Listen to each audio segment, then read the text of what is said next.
We are Funk Motorsport, your heat management specialists. Based in the UK, we strive for perfection, developing thermal products trusted by professional race teams and drivers worldwide. Performance, protection, reliability.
Tarmac Sports.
Hello and welcome to Buxton for the final round of the British Drift Championship 2019. This is the decider for the championship win, and there's still 3, possibly 4 drivers looking to take that title. You're listening to me in the tower, Sarah Hall, and I'm joined by my very good friend Ian Waddington. Ian, what has this championship season been like? Thank you, Sarah. Yeah, it's been absolutely incredible so far. What a way to wrap it up here in Buxton.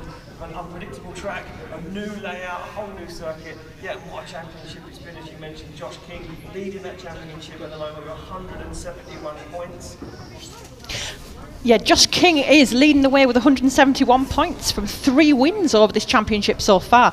He is the only driver so far to actually get a win in this championship as well.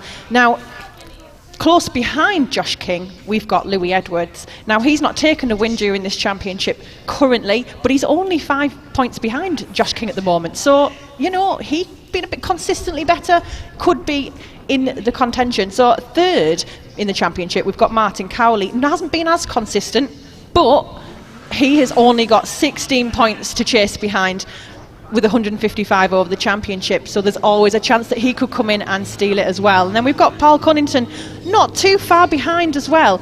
If those top 3 drivers take away no points or very little points this weekend, if something goes wrong for them, Paul Cunnington could still have a chance as well.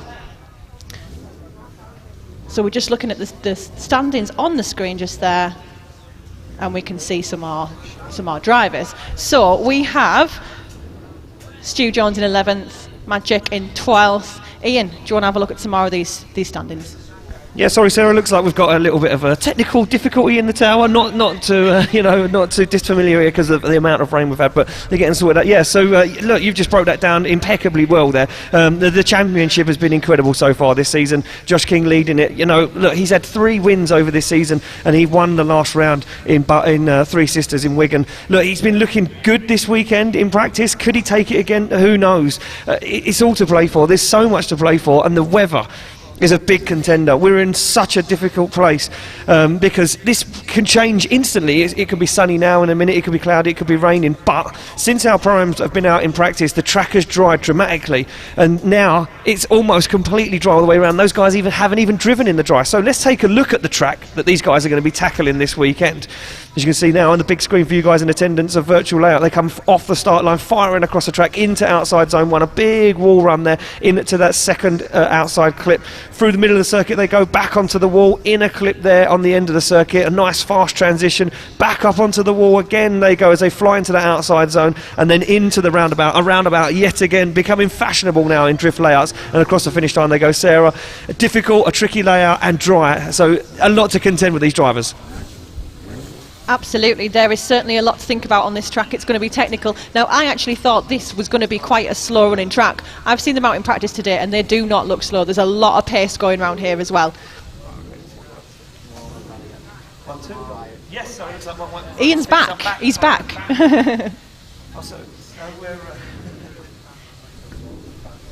So we're kind of working, kind of not working. We're getting into the PA, but we're not getting it on the live stream. So maybe they've had enough. The world has had enough of listening to me for the last 6 months, and they've said that's enough now. So yeah, look, a very difficult layout.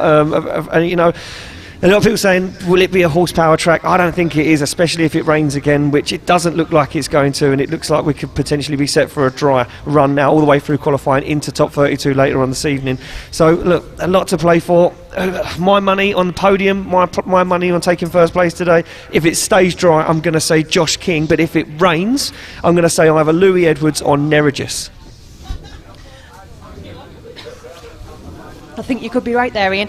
Josh King, I would definitely put some money on Josh King. He's just been so consistently strong all season. But it really is anyone's game. I mean, every round we've always kind of thought we might know who's going to take it, and it just never ends up working that way, and we always end up surprised. And somebody always throws the championship wide open. So, again, it is still all to play for.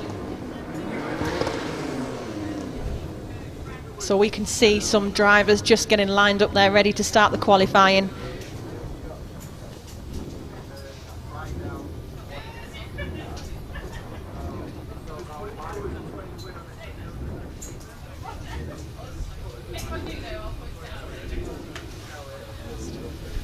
So yeah, just while we're trying to get this little technical, we're just sorting these out. We can see Josh Payne on the line, the first of our drivers to take qualifying here today, round 6. And Josh Payne making that jump up from Drift Cup, finished 3rd in the championship, I do believe. So now he gets to drive in the British Drift Championship for the foreseeable future. And Josh Payne been looking deadly on the track in the wet conditions, been putting it door on door with Louis Edwards. Those guys having a real tussle out on circuit. As I mentioned though, changing weather conditions, the track completely, well, I'm going to say completely, it's almost completely dry now.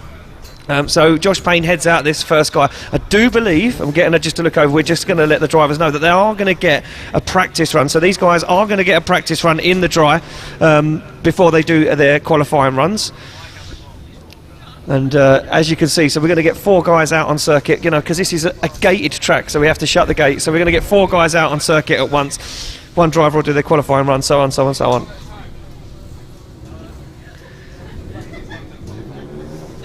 So just trying to work out if we are ready to rock and roll. Our drivers on the line, yeah, and we get the thumbs up for the first qualifying run of the day. Our judges this weekend, as always, head judge Brad McQueen, followed up by Ryan Poffkerry and Ben Manuel. Ben Manuel, a regular here at Buxton, I do believe, many moons ago, and we give the thumbs up. And Josh Payne looks like he's ready to go for the first qualifying run.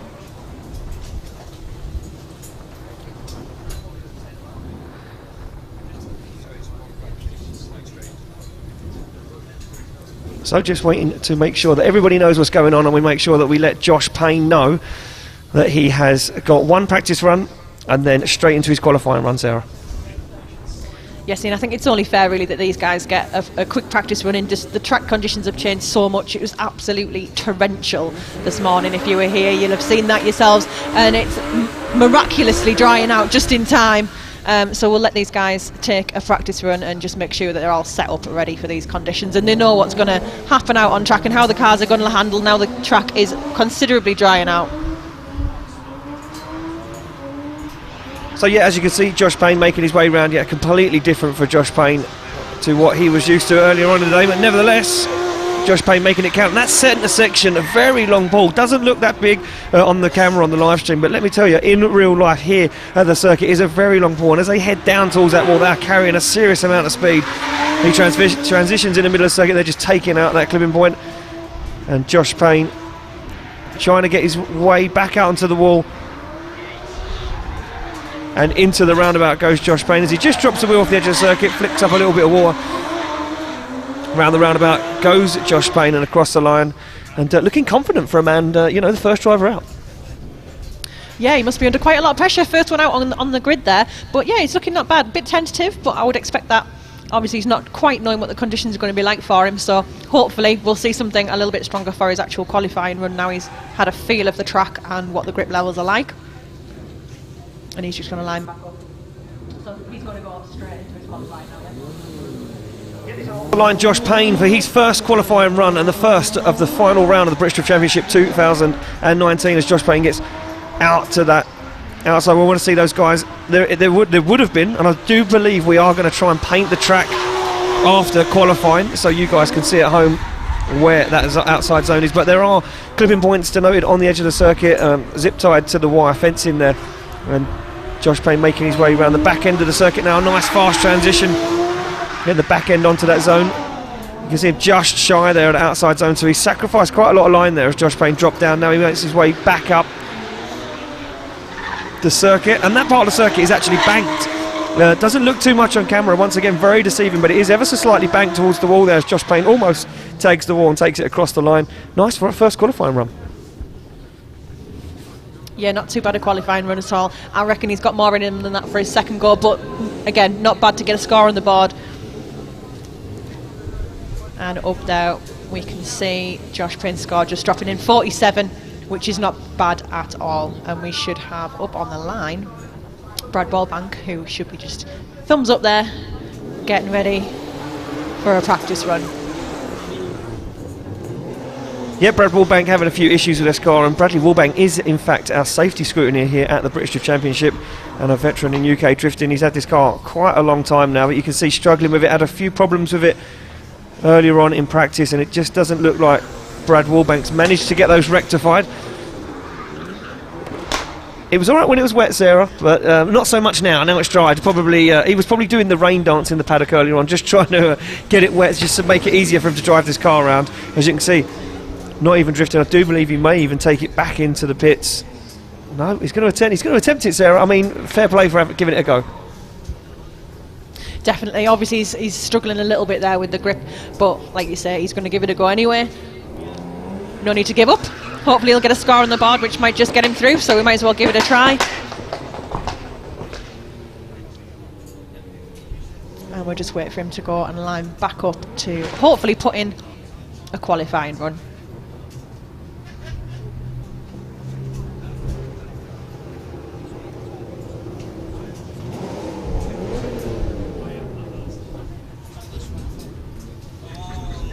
So just waiting for Brad Wallbank there just to line up.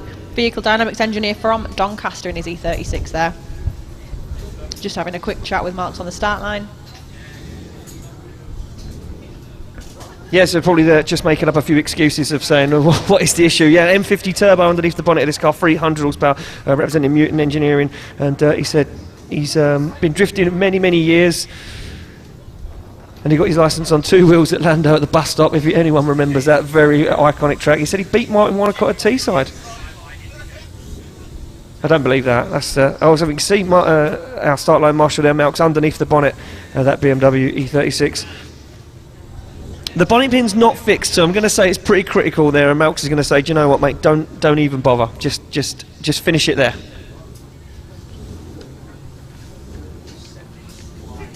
That's it. You said there, Ian, he came third against Martin Wanacott at Teesside. Yeah, I think that's telling fibs, to be honest. I don't remember that. 1, 2. Are we? I think I'm back. Am I back? Is it Ian's just trying to make sure he's back on the mic? Yes, he's back. Excellent. Back. We've That got those means technical gremlins. that whoever it is down there trying to cut my mic off, it didn't work, and I am back. Try and you're again. Stuck with me for another round. I reckon it's Ben.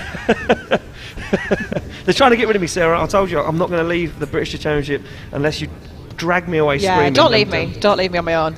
So it does look like Brad Wallbank may retire from competition. That car, not 100%. You could hear it as he went round the circuit, and yeah, he can barely even get it off the track to move it out of the way for the next driver, who will be Mark Chapman. Mark Chapman making his way up. Another driver coming through from the Drift Cup Championship. Mark Chapman driving this immaculately prepared BMW E30, looking very, very good, very consistent in the wet, and everyone's saying, he could be deadly, he could be a contender, but again, it's completely changed now, and it's dry, and these guys, they get one run, Sarah, one run in the dry. That's it, and it's got to change things up now with the grip. I mean, there's still a few patches where it's a little bit damp, but to be honest, it's pretty much a dry track now. So these guys are going to really have to bring the game in these cars that are possibly lower powered as well. I mean, do you know much of the setup on this car? Because I've not seen this one before. No, I haven't. I don't know a lot of setup on this car, but you know what? I know he would have been out in the. He would have been out in the paddock, and he would have been taking a few tips from the rest of the grid and some of the pro drivers, just trying to work out what he needs to do. Mark Chapman been driving a very, very long time and knows exactly what to do. As you can see, M50 turbo again underneath the bonnet of this BMW E30 as he comes absolutely flying through the centre of the circuit. Chapman not scared to get the back end of that car up into the wall. And you can see just how unpredictable this circuit is. Some parts of it completely bone dry, others where they transition soaking wet, especially in front of the judging tower. There's still some big puddles there. Earlier on in practice, that caused a huge issue. We had some lakes there. We had to stop the practice, get the sweeper out, try and lose that water. As Chapman smokes outside, this would be a qualifying run. This is a good enough contender for a pretty decent qualifying run now from Chapman. So he's feeling really comfortable, Sarah. I think he certainly is, and like you say, this could be a guy to watch. We've got somebody coming into the championship there just to change things up. Well, he said, look, he broke his car in qualifying at the last round. He said he's hoping to do better at this event. So let's see what happens here for Mark Chapman. I mean, he's making his way back to the start line. He must feel on top of the world. The spotters would have said to him on the radio, calm down, this was just a sighting lap here. Now this is when you pull it out of the bag, because this is the qualifying run. This is where it has to happen off the line. Matt Motorsport's very own Mark Chapman, M50 turbo underneath the bonnet of this E30 Touring as he absolutely fires it into the outside zone, but he's going to be a little bit shy, just scared to scrape the paint off the back bumper. Now he starts to dial on the angle as Chapman comes flying pretty in the middle of the circuit, nice and wide onto that outside clipping point. Oh, but he messes it up massively, has to handbrake drag in the middle of the circuit and straightens quite considerably now. Going to try and pull back some of those lost points as he fires in front of the judging tower, back up onto the wall again. Oh, and a little tag there from Chapman as he looks for that final outside zone, puts his foot to the floor. A little left foot brake there from Mark Chapman, fires on the angle, slows the car down perfectly for the roundabout. Chapman big clutch kicks as he downshifts with the gearbox and across the line, makes some noise for him. Buxton. Tell you what, that's a way to make a statement, isn't it? That's listen, I'm telling you now, if it wasn't for that big straight and handbrake drag for the middle of the circuit, that would have been an incredible run. Absolutely. I mean, you said earlier that is a longer run than it might appear from the spectator's standpoint, and it certainly shows there he was putting quite a lot of speed into it. He had to really slow that down. Yeah, he was absolutely hammering. Yeah, I don't know what happened there. He was nice and wide on the transition, but he had to use the handbrake and it messed him up massively. And we do know some of these clipping points have been slightly adjusted from the virtual layout and these drivers were used to, but nevertheless he was flying in practice. There we go, a 51.6 there for Mark Chapman, drops him into first position at the moment. Yeah, good, decent, comfortable score for Mark Chapman there. And then we've got Paddy Byrne, who's off the line for a practice run.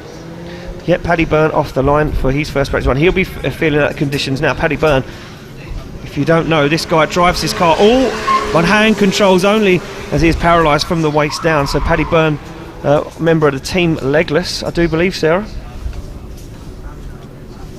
Yep, Toyota Sara 1JZ as well in this car. He certainly drives it well. I mean, right now, I can't say he's given us the best example of that. I've definitely seen him stronger, but there's something he must be struggling with a little bit there in that car, because that's not what we're used to seeing from him. Well, you just take a look at his notes here. It says, my car is not only just driven on hand controls, it's also an automatic gearbox, no clutch, just second gear on and off. So he puts it in second, and that is it, he's gone. So you just imagine how hard that is. And as well, he has the throttle, the brake, the handbrake, all on a hand control. Yeah, I mean, that's some serious multitasking. Serious stuff. I can't barely walk and talk at the same time, Sarah. So I mean, how the hell Paddy Byrne manages to make it round? And let me tell you something now.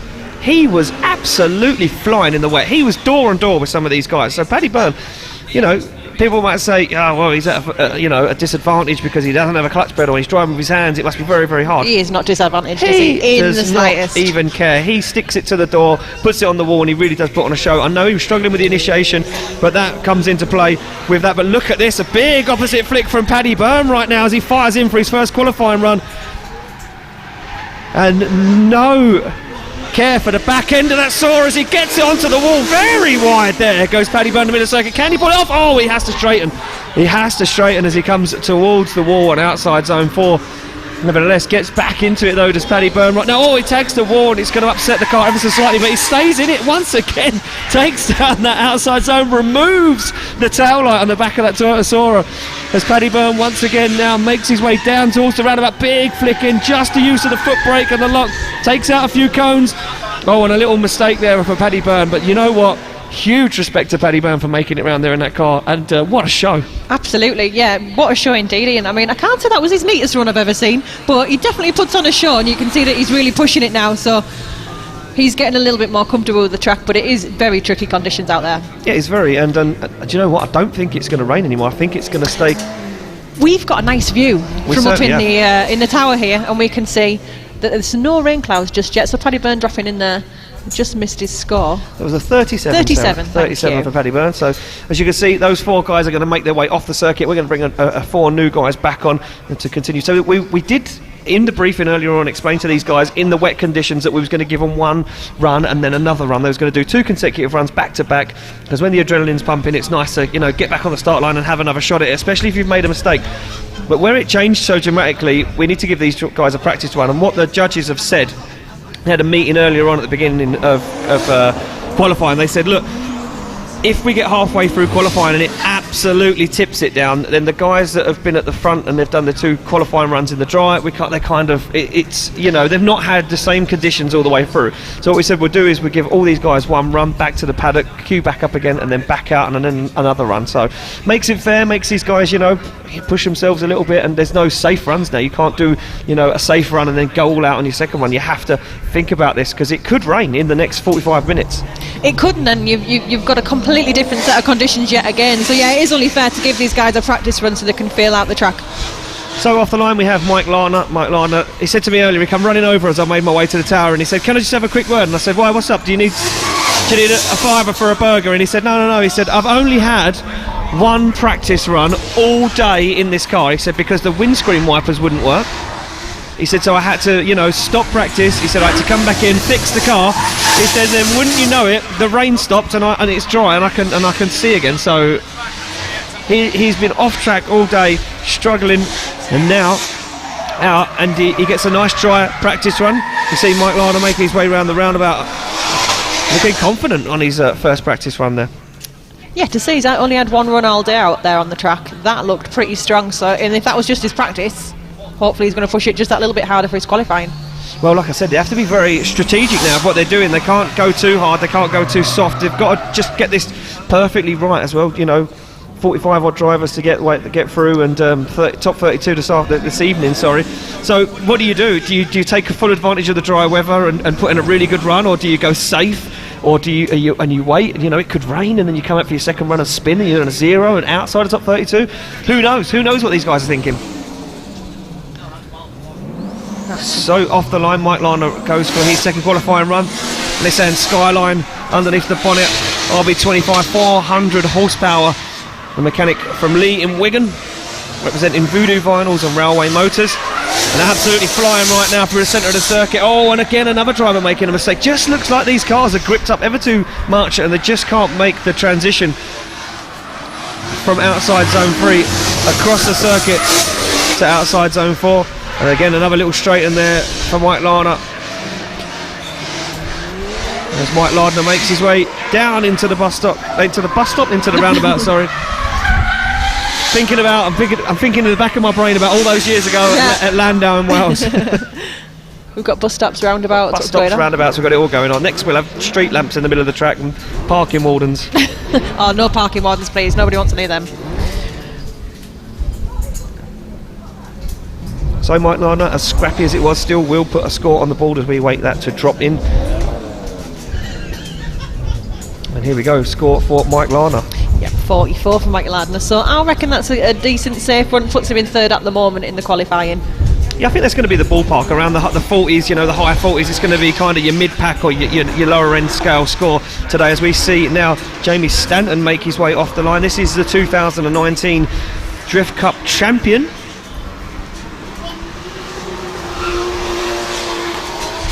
Driving a BMW E36 Touring, 1JZ underneath the bonnet.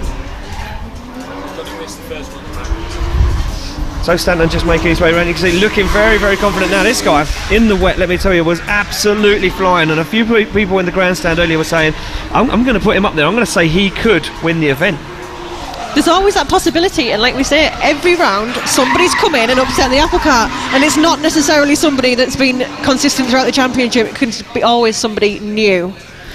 It's got the possibility. He certainly has got the possibility. Looking very, very strong there as he finishes up that practice run and make his way back to the start line now for his first qualifying run of the day. As you can see, the beautiful scenery in the background. Very scenic drive in, Sarah.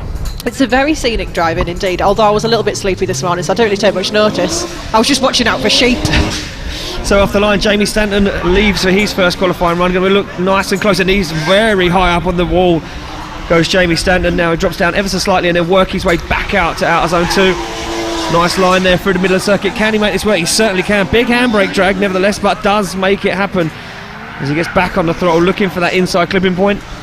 Make his way round the back end of the circuit. Now a fast transition down in front of the judging tower. Back up onto the wall again as it goes Jamie Stanton. A little tag from Stanton as he works his way back into the outside zone. Judge is absolutely loving this. As Stanton fires down into the roundabout, he uses all of the braking available to slow that car down onto the wall across the line. Make some noise, Buxton, for Jamie Stanton. Judge is absolutely loving that one. We've got a bit of a round of applause in the tower, so they're very, very pleased with Stanton's run there.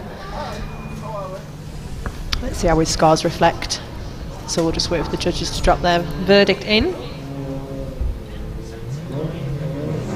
This is a high score coming in. And he's got a 77 in his first qualifying run. Fantastic run from Jamie Stanton there. Well, there you go. That's how you do it, and that's how you do it in style. Jamie Stanton coming out there, throwing it all on the line. Up next, it will be Dan Tyler. So Dan Tyler pulls to the line in this 1JZ powered Nissan S14, representing AJD Recovery Auto Works and Extreme Tyres. So this is Dan Tyler's first practice run. Looking very confident at the moment, very fast through the middle of the circuit, absolutely incredible part. He was very shallow. You can see the front bumper on that yellow line, the inside curve. Judges not want to see that, they want to see the back bumper onto the wall. There is an outside clipping zone there. And Dan Tyler absolutely flying, taking all of the advantage of this dry weather to smoke up some tyres.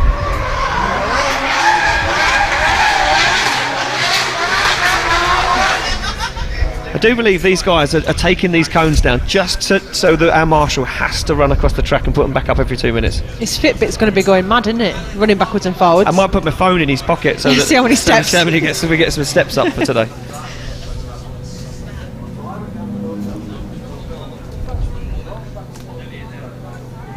So Dan Tyler pulls to the line, he gets the thumbs up all round to leave and for his first qualifying run. What has he got? That first practice run looked very good. His adrenaline will be pumping right now as he gets nice and close to the wall goes Dan Tyler and gets nice and deep into the outside zone, very close, follows the wall nearly all the way around. Judges absolutely loving this. Has an incredible line through the middle of the circuit, very wide goes Dan Tyler. This looking very good from the young man from Essex right now as he puts foot to floor. Nice clutch kick to set himself up back onto the wall again.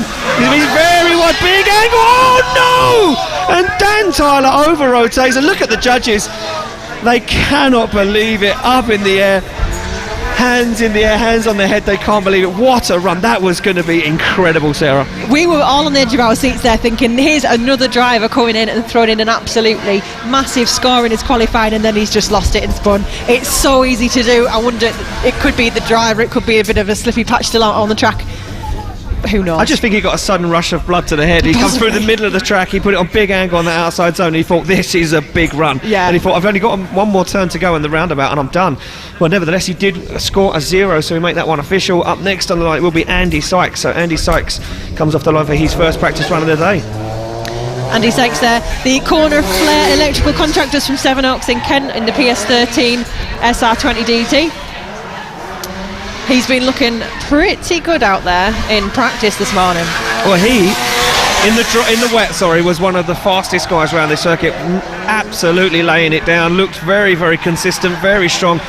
And a lot of people saying, look, he could mix it up today, but now it's dry. We know this little SR20 ever so slightly underpowered, and Andy Sykes said, you know what, it's not got enough beans, but look at that as he takes the spoiler off the back of that car on the wall on just his practice run. Well, he's certainly been pushing it today. I know he had a few car problems at the last round, so he's kind of back with a vengeance is what he's told me, and he wants to make a statement today. He's already took half his spoiler off earlier on, he's just taking the rest of it off now. Well, I'll tell you what, if he can take the rest of it off in his qualifying run, I'm sure he'll score some very nice points from the judges. So Andy Sykes makes his way back to the start line. And Sykes, pumped up, ready to go, gives the thumbs up to our start line Marshall Melks and our start line camera.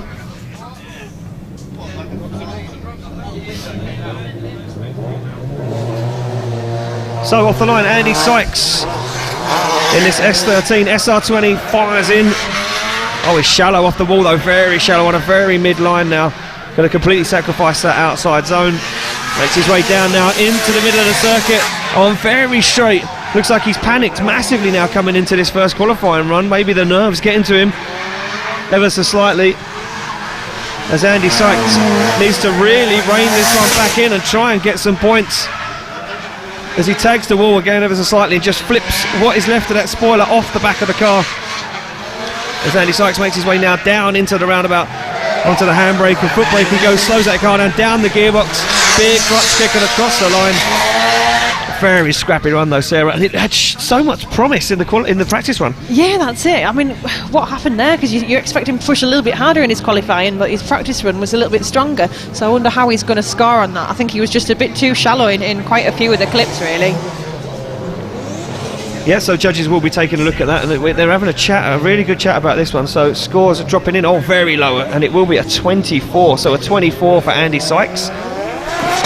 He's really going to have to bring this now to get any sort of score and make it through the qualifying. So as 4 drivers leave the circuit, the next 4 pull on, and I can tell you that up first will be Damien Choppen. So Damien Choppen was a Drift Cup driver in this year, and he earned his BDC Pro-Am licence at Teesside, I do believe. Teesside's my favourite place. Well, it would be, because it's only 2 minutes from your house. It is, exactly. It's a good track though. It is a good track. It's my favourite track to drive as a driver. Yeah. It's incredible. Throwing the car in 4th gear into South Bank is just an incredible feeling. Well, I have to say, I have driven it many times, but I haven't really drifted it. Is it a go-kart? Was you driving a go-kart? Go-kart and a car. I've driven it many times. They do some good track days down there. I've obviously never done a track day there. I've done a drift day, many drift days. You can teach me to drift and I'll show you how to I don't know drive. about that. There'll be a lot of comments on the live stream now going absolutely bananas. Of all the people to teach you how to drift, you don't want me to teach you how to drift. Okay, alright, I'll take your advice on that. So Damien Choppen sits on the line ready for his sighting lap. And Drift Cup driver, what do we know about him, Sarah? So, we don't know a lot. He's kept quite quiet, Damien Choppen. Very quiet, yeah. Now, the drivers give us little snippets of information, don't they? And he's quite a secretive guy by the looks of it. There's not a lot on there about him. We do know that he's a car dealer from Kingsland. There's a bit of an insight. That's kind of it. He's obviously quite a private person. Well, I can tell you that he's driving an E46 BMW Compact, running a 1JZ under the bonnet. And Damien Choppen did a very good job in Drift Cup this year in this car. And as we say, got his way up onto the podium at Kings Lynn, and then ended up gaining his British Drift Championship licence at Teesside Autodrome. He looks right at home here at the BDC as well, looking very confident right now as he makes his way round the roundabout and finishes up his run. As I say that, he completely shuts it down. Yeah, so you ruined that one for him, didn't you? You opened your mouth and he straightened up. I've ruined so many people's qualifying runs. Never mind. Dan Tyler's was the first I've ruined today. It was looking so good. So Damien Chopper makes his way back to the start line. Hit 500 horsepower, representing JD Garage and Performance Centre, K1 Engine Centre, Gold Star Transport and Commercials. So Chopin gets the thumbs up all round in the tower, and he will be sent on his way for his first qualifying run. Door slams shut. And through the gears he goes as Chopin unleashes 500 horsepower here at Buxton Raceway. Gets nice and deep into that outside zone. You can see him just shallow up the angle ever so slightly to make sure that he stays up on that ever so slightly banked section. Nice and deep through the centre of the circuit. Absolutely flying right now as Damien Chopper gets deep onto the wall. Absolutely flying as he splashes through the puddle. Keeps the foot down, looks for that front clipping point, now makes his way down in front of the judging tower. And Damien Chopper doing a very tidy job at the moment. Can he get himself back up high up onto the wall? He certainly can. Deep into that outside zone. And then a nice job of slowing that car down. Perfectly balanced in the middle of the circuit, round the roundabout. And across the line goes Damien Chopper. Brilliant run from Damien Chopin there. I reckon that's going to be a pretty decent score. I think he'll be happy with that. You can see how much the track's drying out. Look at the tyre smoke that's just come off his run. It's definitely drying out. And we can see the judges' scores were just about to drop in. The disappeared off my screen now. And we'll come back to that in a sec once that... there we go. We're on. So Tease, it was a tease. I know, that's all it was. That's all it was. So the scores are dropping in. And we're not... Yes, that's right. Perfect. So we've got a 66 there for Damien Chopin.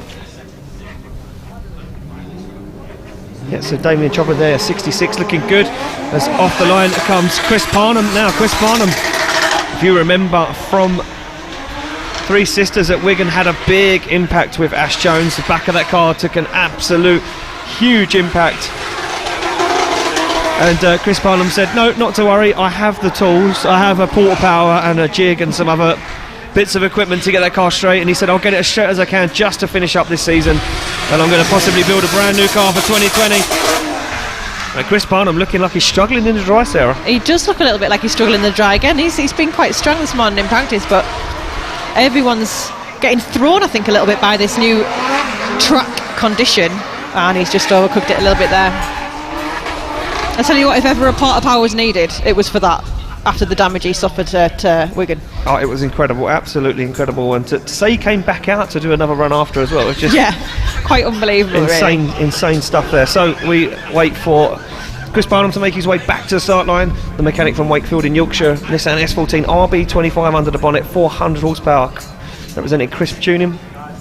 Yeah, and this car been around since 2007. Just look at the quarter panel on the rear of that car, how damaged it is and beat up.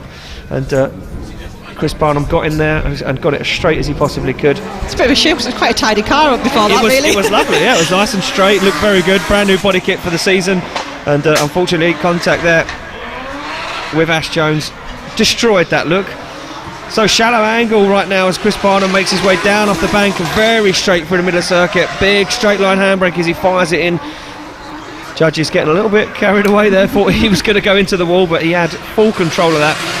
Parnham though looking like he's struggling ever so slightly. You can hear that car, maybe I'm suspecting maybe a broken gearbox or the wrong diff ratio, because it seems like he's on the limiter quite a lot. He just doesn't have the legs in the car to make it, out to the wide line or completely fulfill these zones. So Parnham finished up the run as he tags the wheel off the wall, and he will get a score, but I'm going to tell you that's going to be very, very low. Yeah, I don't think that's going to be a high score with that. It was a little bit too scrappy, really, which is a shame, but it is really good that he's back out there, even giving this a go after the damage he suffered last time, so anything he can get is going to be a bonus for him. Yeah, these guys have got that never die attitude, that's why, Sarah. Good, and that's what we want. So we've got scores dropping in there, not quite as bad as I was expecting, to be fair, so far. We're just waiting for two more scores to drop in. We've got a 36 there for Chris Parnham. Not too bad. He can definitely do better than that, though. He certainly can. Up next, it will be Stephen McConnell. So Stephen McConnell comes off the line for his first sighting lap. And this guy in the wet was just unbelievable. This back end of this BMW E36 was glued to the wall all the way around. And he would have been in the pits for sure doing the rain dance. Yes, absolutely. A lot of guys saying that you don't need a lot of power around this track in the wet. A BMW E36 or E46, higher revving, higher, low-ish power. Just something that's easy to work around and easy to drive.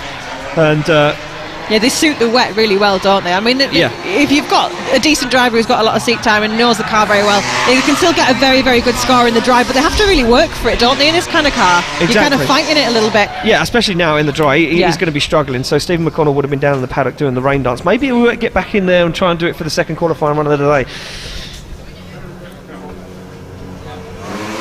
So Stephen McConnell, the Rolls-Royce engineer from Overton in Scotland, just a 2.8 under the bonnet, 300 horsepower.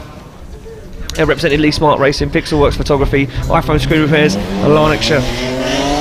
He said he's launched his new Facebook page, Stephen McConnell Motorsport, so if you could all go and give it a follow, that would be amazing. Yeah. Shameless plug there. Shameless plug. We'll all follow him though. He'll have like 7,000 new followers now tonight. 7,000? That many? Yeah, I reckon. I'm being positive.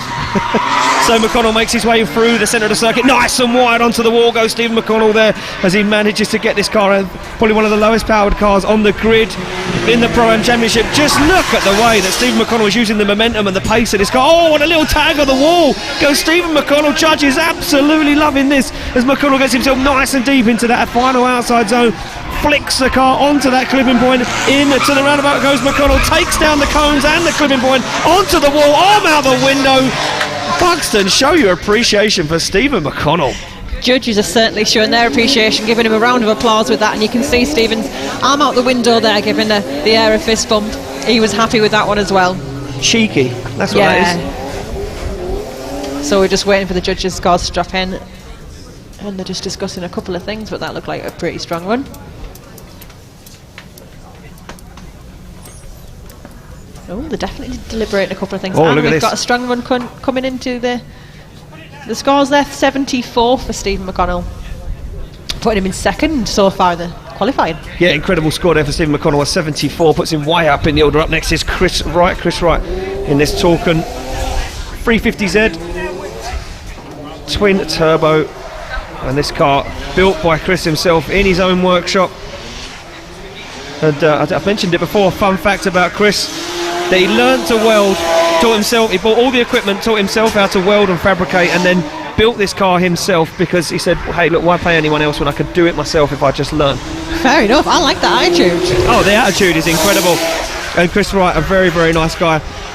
I'm very jealous of Chris though. Yeah? Yeah, because he's got this twin turbo VQ powered 350Z tuned by Abbey Motorsport. You know, a mere 500 horsepower, I do believe. 550 horsepower. Then he's got a 370Z that he's just had a roll cage fitted by our very own Jason Clark that he's going to use for drifting. And he's just bought himself a brand new A90 Toyota Supra. Nice. So he's got a little collection of toys, drift machines. Yeah. Very envious. Yeah, a little bit jealous. I love the 350s and 370s, so I'm quite jealous too. That is why you should listen at school. I didn't listen at school. Is that why? I didn't Is that listen why at you school. don't have a 350 now? That's why I don't have any of them things. And that's why Chris Wright has all of the toys. Yeah. But you can weld, right? I can do some welding. There you go. So you could build your own project. I can't build my own A90 Supra though. Well, no. Okay. I could try. Yeah. Yeah, true. Yeah. So off the line, Chris Wright for his first qualifying run of the day. And Chris Wright representing Torken, Funk Motorsport and Abbey Motorsport. He runs a YouTube channel, Chris Drift. If you haven't been on there and checked it out, go and give him a little subscribe and a little watch. Very interesting. He is coming through the centre of the circuit very fast, but he's scrubbed off too much speed and it's brought him way down. Oh, and an over rotation for Chris Wright. Just got himself a little bit too excited there, Sarah. That's it. I think that centre section there, that really long drag to the wall, I think that's the bit that's going to be catching everybody out this weekend. It's quite a fast run. If you don't monitor your speed, you know, you're going into that too hot and you're just going to end up exactly like Chris said, scrubbing off too much speed at the end. Yeah, he come through there very, very hot, scrubbed off too much speed, then had to work to get the car going, and I think a big clutch kick as he made his way round into that front clipping point, putting it into a spin. So Chris Wright will score a 0, but we do need to make it official from our judges. So there we go, a 0 for Chris Wright, and all the work to be done on his second qualifying run as those 4 drivers make their way off the circuit and a new 4 will make their way on. So highest qualifier at the moment will be Jamie Stanton with a 77, so Stanton leading qualifying at the moment, closely followed up behind by Stephen McConnell, and then a lot of mid-pack scores. So Still some room to manoeuvre there. Yeah, there's a lot to fight for with their second runs. You've got a couple of drivers there putting in, 77 and 74. I mean, they're going to be pretty hard to beat, I think, today. They certainly are. So we look to the line and we do see this man, Charlie Hume, pulls up to the line in this Nissan 200SX S13. He arrived to Birmingham NEC, a Drift Cup driver, and he went home a hero.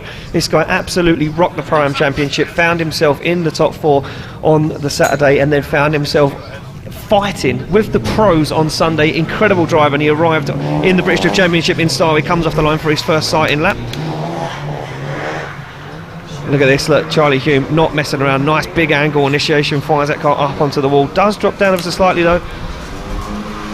Charlie Hume was looking very good in the wet earlier on. You can see the dry line there through the middle of the circuit, 2 puddles either side, so if they get it wrong, you know, and they splash water, that means they're way off that perfect qualifying line.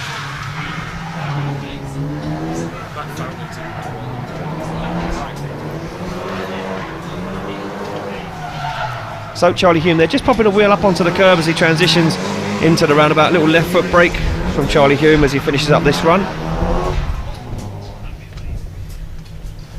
So looking good for Charlie Hume as he makes his way back to the start line. The operations analyst from Halifax in Yorkshire, running an SR20, 300 horsepower under the bonnet, representing Kenda Tyres, AB Auto Works, Drift Nuts, DARC, vehicle restoration and fabrication, and learn to drift.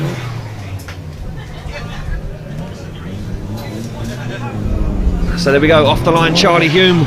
What can he do? Can he mix it up once again here at the British Drift Championship as he flicks that car in? It just looked like that car didn't want to react the way that it reacted the first time, and he gets himself down off of that outside zone. And has to really work now, does Charlie Hume, to get that car back to the wall. And he gets on that nice wide line now. Big handbrake drag through the centre of the circuit, but he's going to set him up nicely for that outside zone. You can see him almost tagging what's left of the back end of that car onto the wall.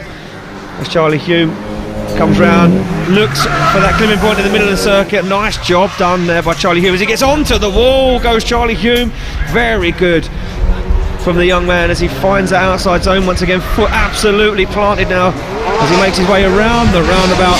Again, left foot braking, keeping the front of that car absolutely dialed as Charlie Hume finishes up that qualifying run.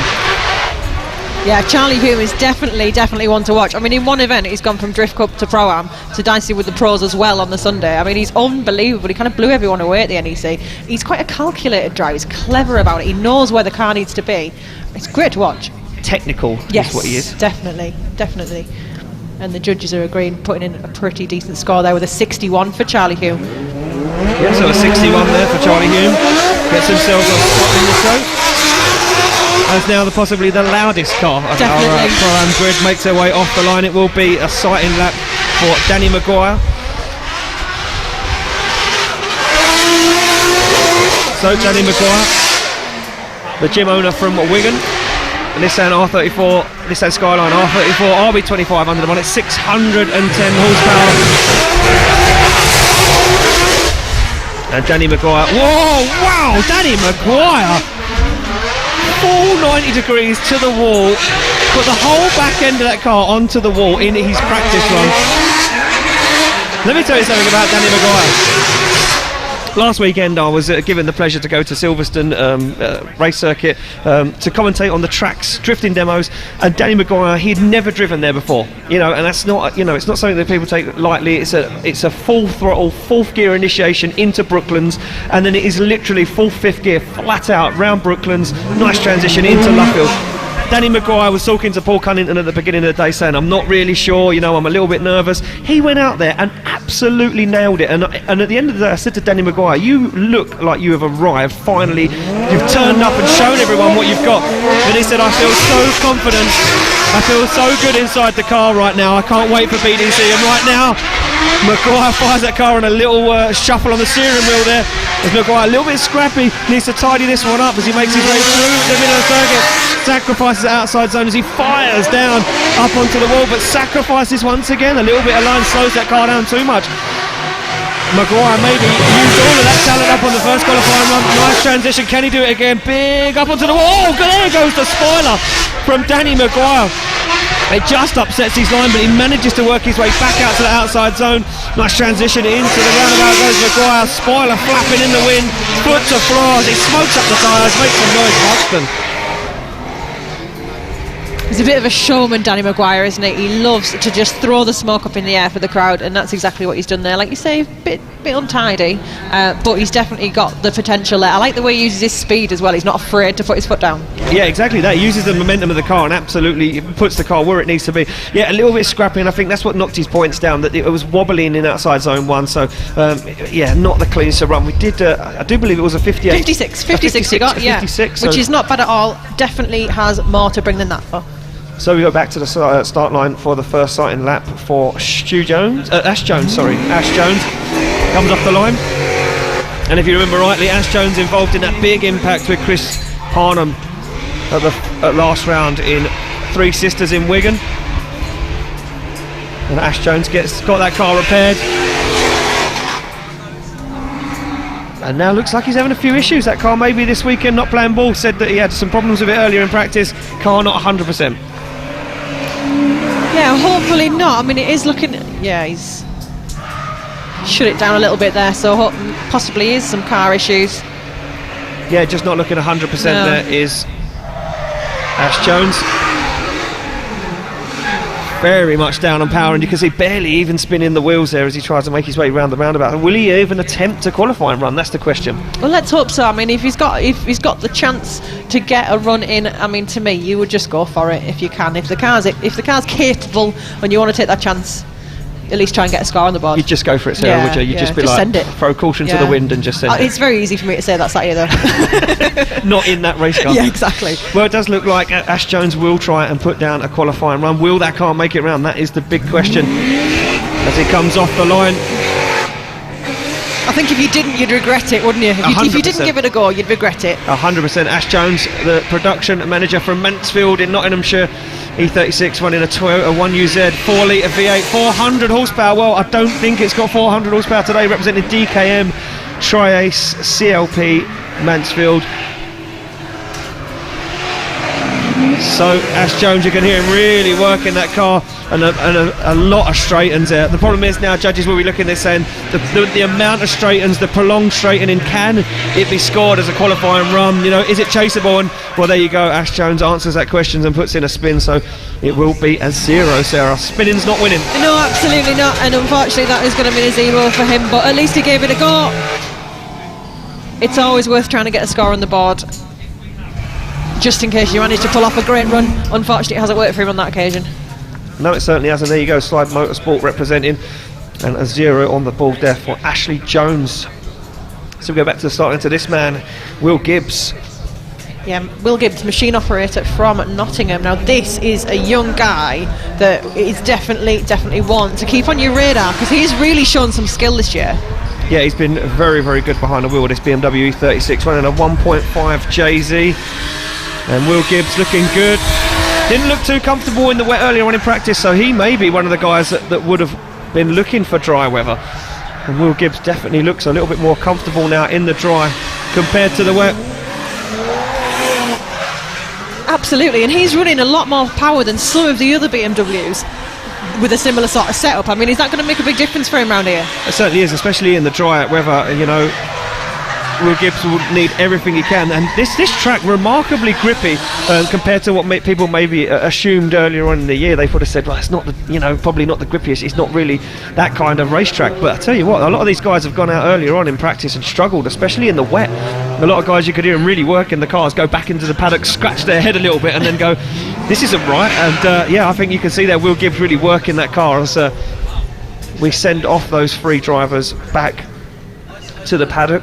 And Will Gibbs now sits on the line ready for his first qualifying run. As you can see there, Jamie Stanton leading qualifying at the moment with a 77.3. Talk about rocking the championship. Yeah, I mean, what a way to make a statement. I'm coming in, who am I? This is who I am. 77. Straight in with it. So Gibbs sits on the line and awaits to get the thumbs up all round from our track staff. And there we go, Gibbs off the line, ready to rock and roll. And Will Gibbs running 580 horsepower, gets nice and deep to the outside zone, just drops away from it though, as he now has to get back on the accelerator. He's going to sacrifice 2 outside zones there as he transitions in the middle of the circuit. Nice line there, but he's going to come up short once again, and Will Gibbs looking like this run falling apart turn after turn, as he once again searches for a clipping point, manages to pick up the outside zone, back up onto the wall he goes. Nice tidy job there, as Gibbs needs to find this outside zone, needs to start clawing some points back in to the basket as he fires down into the roundabout and across the line. Could have been a lot nicer, could have been a tidier run there from Gibbs. Yeah, definitely. That's proving to be quite a challenge for him. Again, like I mentioned earlier, he's shown some real skill this year, and he's kind of blown people away with some of his high-scoring runs. So that wasn't, again, what we used to see him, but hopefully it's enough to just keep him in contention for the qualifying at the moment. We're just waiting for the judges' scores to drop in, and they're discussing a few points there about that run. And we've got actually quite a decent score. It's a little bit better than what I was expecting to come through. A 69 for Will Gibbs. He will definitely be pleased with that. He certainly will be, and you know, it just goes to show you that the judges seeing things that we didn't. Absolutely. So off the line we do see Neregis, and it's Nissan Skyline R33 running a 1JZ, 2JZ? Yeah, 2JZ, yeah, 2JZ under the bonnet. And Neregis, I did mention earlier, the guy to watch in the wet. But you know what? I'm going to say it right now. Looks like the guy to watch in the dry as well. Could he be a contender? Could this be the round that Neregis gets a little bit of redemption after a tough season and finds himself in the fight? Look how high he is. I wanted to make tag in the wall in the outside zone as Neregis almost drops the wheel onto the grass there. Nevertheless, slows it down nicely. This is just a practice run. These guys, I don't know what if they, you know, use it all up. Do they use everything they've got in these practice runs, because they go out there so well, put down such a good practice run. When it comes to the qualifying run, they make so many mistakes. That's it, and you would expect it to be the other way around, but I think that's just proving what the conditions are. And there I think it's nerves. It could be, yeah. I mean, I'd be nervous down there, to be fair. Yeah, I think it's nerves, because they get that first run out the way, and then they sit there and they say, I've got to do that again. I've got to replicate that run again. Yeah, I guess you've got that pressure on you. You've got to do the same thing again now. Yeah, and look, as he fires in very deep into outside zone, just lets the car wash away from the wall, goes Neregis now. He's a foot absolutely planted. Neregis comes through the middle of the circuit. He's going to sacrifice outside zone 3 there, but nevertheless, fires down now, looks for the wall. Almost 90 degrees to the wall goes Neregis, but he's very wide. He has to left foot brake massively to pull the front of that car into that inner clipping point, and look how wide Neregis is to the wall as he fires now back up onto the wall. Oh, a big contact. Oh, twice and 3 times. And puts an end to an almost perfect run. I was just thinking that is the Neregis that we saw at the beginning of this season when he was really, really strong, and I thought he is definitely one to watch this year, and he's kind of not had the consistency that he wanted. Ian, you're right, that was a brilliant run up until that point, unfortunately. I'm going to put it all out there and say that would have topped qualifying, because it was he was so wide. He was tagging the walls at every single opportunity, and I mean, apart from he dropped one outside zone on the beginning of the run, but apart from that, Neregis was absolutely flying. You could see on the other view of the camera there, big chunk missing out the alloy wheel. Yeah, I mean, tyre debeaded. Have you got suspension damage as well behind all that? Who knows? Well, he's going to have to go back into the paddock. Yeah, look, track marshal telling him to cut it off there. We're going to have to get recovery out to recover Neregis. Just take a look where it went wrong. Nice and wide, very committed. You can see him carrying the speed, foot absolutely planted. Fired the car in, but just mistimed it ever so slightly. Catches the gate at the circuit, and that's what does the rim, and again, and then the front tips in, and incredible. Yeah, once you catch the back of the car against a wall, it kind of throws the front of the car in as well, and you end up doing damage on both ends. Unfortunately, you can see on the live view camera there, that alloy is definitely not round anymore. I hope. It's obviously been hit quite hard. I mean, there might be damage behind that as well that he's got to deal with now. Well, he'll be back in the paddock, and I know the team down there, the Lunatic School, will be all huddling around that car, trying to get it repaired and back out. And you can see, look at the damage to the rim, and the back end of that car taken a beating this season. If you're going to do it. Well, if you're going to do it, you might as well do it. That's it. It's got a square wheel on the back of that now. Not to function, all those. Not really, no. Unless you've got a square tyre. It's only flat at the bottom, right? It's right, yeah, turn it over, it'll be fine. Yeah. So we wait to get Nereidus recovered off of the circuit. As we do that, we're going to do a shout out to our sponsors, Sarah, because without them, none of you guys at home would have been able to hear our wonderful voices all season. So a huge thank you to Samco Sport, M-Tech Brakes, Funk Motorsport, AM Details, Excite Energy, Slide Motorsport, Simpson Racing Products, Competition Clutch, Corbo Seats, Tarmac Sports and Hell Performance. Yeah, absolutely, and thank you to all the sponsors. It is such a good job that And these guys OBP, are here. And of OBP, course. they've And just OBP. popped up on our screen there as well. Sorry guys, we didn't forget about you. And Yellow Speed Racing. We need to move this faster. It needs to go It needs faster to on the bottom. rotate just a little bit quicker, Yeah, just a that's little it. bit faster. That's it. Thank you to all the sponsors who make these events happen. And yeah, whether it's a good or bad thing, they've brought us to the ears of the nation. So we have got just a confirmation there that there's a 0 for now. Yeah, and just getting some information from our track marshals that the gearbox has in fact gone as well in Nereidus' car. Oh, This is the predicament now that they're in, because the rules state, and they're clearly read out at the beginning of every weekend at the driver's briefing, that a driver may only use one car once they leave the line in qualifying for the rest of the weekend. So whatever car you leave the start line in for your first qualifying run is the car that you can only use that car for the rest of the weekend. Right. So if those guys cannot get that car fixed and back out for Nereidus' second qualifying run, he will forfeit and he will not qualify at this event. He cannot now go and jump in another car. So it's all down to So he's it's all got down to be able to fix this. Yeah, now. they've got to now try and repair this car. Will he try and drive it maybe with only whatever gear's gone, whether it's second or third? Will he try and drive it without that gear? Will they just try and get the suspension damage fixed and get him back out and try and get a score on the board? Who knows? Well, I guess we'll find out pretty shortly when and if he comes out for his second qualifying run. Or technically, it'll be his first, won't it, if he does qualify for that. It's a shame when you can see all the work that's gone in for these guys as well, and they end up getting recovered off the track with this much damage. Exactly that. So while we're doing some shout outs, let's do a shout out to the RC Drifting. They're at the back of the grandstand in the white gazebo there. The Rat Trap guys. The Rat Trap guys, yeah, they're there all weekend. So if you guys are in attendance, you can go over there, meet them guys and have a little look and see what they're up to. The fireworks for this weekend, phenomenal fireworks, a huge shout out to them. Obviously we'll see those at the end of today and the end of tomorrow. And tomorrow as well, fantastic. 2 nights of fireworks. Awesome, can't wait. So they partnered up with us for this event just to put on that incredible show. And give him a round of applause, ladies and gentlemen. Nereidus as he makes his way off the circuit. And obviously a massive shout out to Sterling Event Group. Those guys provided some pyro, some sparklers. They put in extra lights. So as we head into top 32 later on tonight, and the sun goes down, the lights will go up, and we're going to turn this place into a travelling circus once again, and it's going to be a That's real, what we've real been all show. year. That's what we've done all year. That's what it is. It's a circus. So on the line, What's this? I was just going to say, you said the sun goes down. What's the sun? We haven't seen it yet this season, to be fair. we see it earlier, briefly for a couple of minutes, then the cloud come back over, and that was the end of it. That was it. It teased us for half an hour. That's it. So on the line, no, it isn't Mike Walton. It is in fact Matt Fountain. So Matt Fountain suffering gearbox problems in his first practice run of the day. He got 10 metres away from the start line in his first practice run. Gearbox went. After all that, and he was at Silverstone last weekend throwing in some incredible backwards entries with his teammate Mike Walton. So Mike Walton said, hey look, don't go home, jump in my car, see what you can do. If you can qualify, let's go and do it. It's the end of the year. There's nothing to lose. Well, that's it, and a bit of trust from Mike there, lending him the car. Hopefully he's going to gel with this really well. Well, it's a completely different chassis to what he is used to right now, so Matt Fountain will be taking it a little bit steady on this first practice run, and Matt Fountain will be consciously aware that he cannot stick this car into the wall, because this car has to do 3 times the work this weekend. Mike Walton has to drive it tomorrow in the Pro Championship, and then this car is driven once again on Sunday by Mike Walton. So this car, is really getting pushed to its limits this weekend. So, Matt Fountain will be aware of that, and he'll be conscious and saying, I don't want to break the car, I don't want to push it to the limit, but I still want to have fun, I still want to try and qualify in the final event.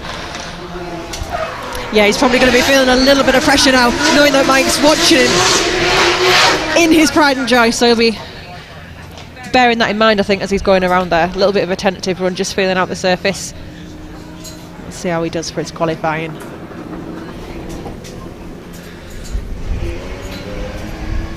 So Matt Fountain makes his way back to the start line after a little test run of the car.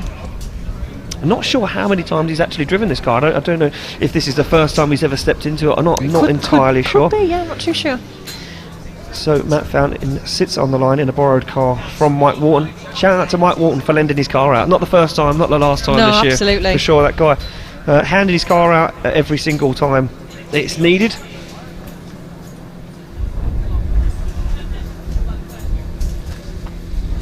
And the Wharton Motorsport S13 comes off the line for the first qualifying run of the day for Matt Fountain. What can he do in a borrowed car? As he flicks it in very, very early, he's going to sacrifice a massive amount of line and has to shut it down. Reinitiates, on to that wall he goes, nice and wide as he just clips that cone but straightens through the middle of the circuit. And that car understeering massively as he heads down into that front clipping point now. Matt Fountain though looking a little bit more confident as he comes in front of the judging tower. Oh, well, he gets it wrong and rips the front bumper clean off in a spin. Just cosmetic damage, nothing too hard, not too harsh. Just a bumper, I'm sure. Well, motorsport team can manage that one, but yeah, I think again a little bit of a tentative scrappy run from Matt there, but who can blame him? Like you say, it's a borrowed car, it's a lot of pressure, and he's getting used to the conditions drying out there as well. It certainly is, yeah. And as I say, look, that would have in the back of his mind saying, I can't wreck this car, it's not my car, this car has to work, you know, for the whole weekend. So Matt Fountain would have been very, very tentative there, and he'd probably be upset that he broke the bumper as well. He will be. He's a nice lad. He is a nice lad. He won't want to be ruining Mike's car after he's just been generous enough to lend him it, so we wait for Matt Fountain to pull up into the middle circuit and we make it official, a 0 there for Matt Fountain on his first qualifying run. We move it back to the start line where we do see Maciek Blazewski. So Maciek liked James Dean's S14 so much that he said, I'm going to build my own.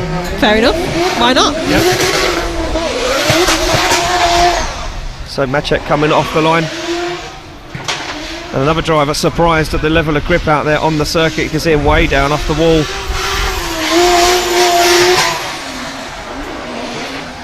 And Maciek Blazewski, the mechanic from Krakow in Poland, on Nissan S14 2JZ under the bonnet 628 horsepower, representing GT Tuning, BM Transport, Mercury Engineering, PowerMax Engineering, Restyling Centre and JMB Auto Care.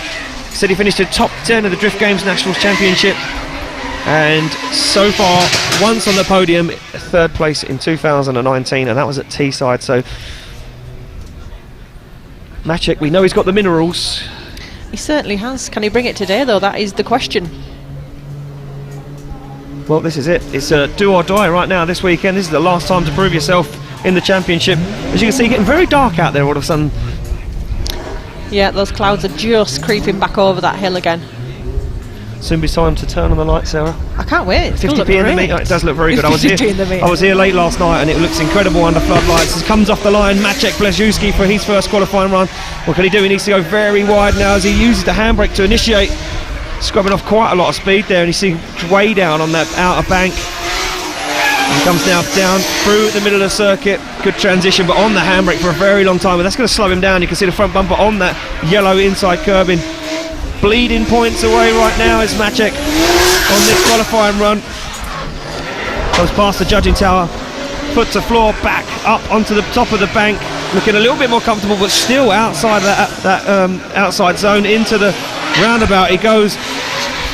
Very scrappy as he made his way round there, but nevertheless he does put a score on the board, and at the moment the amount of zeros we've had, getting a score is you know, I think that's half the battle at the moment, isn't it? Just get yourself a score on the board there. I think Maciek's quite another showman of a driver, isn't he? He's dropping in at not too bad, could be safe with this one. We're just waiting for one more just to get his official score. 56 for Maciek there, which is not too bad at all, puts him in 7th at the moment in the qualifying.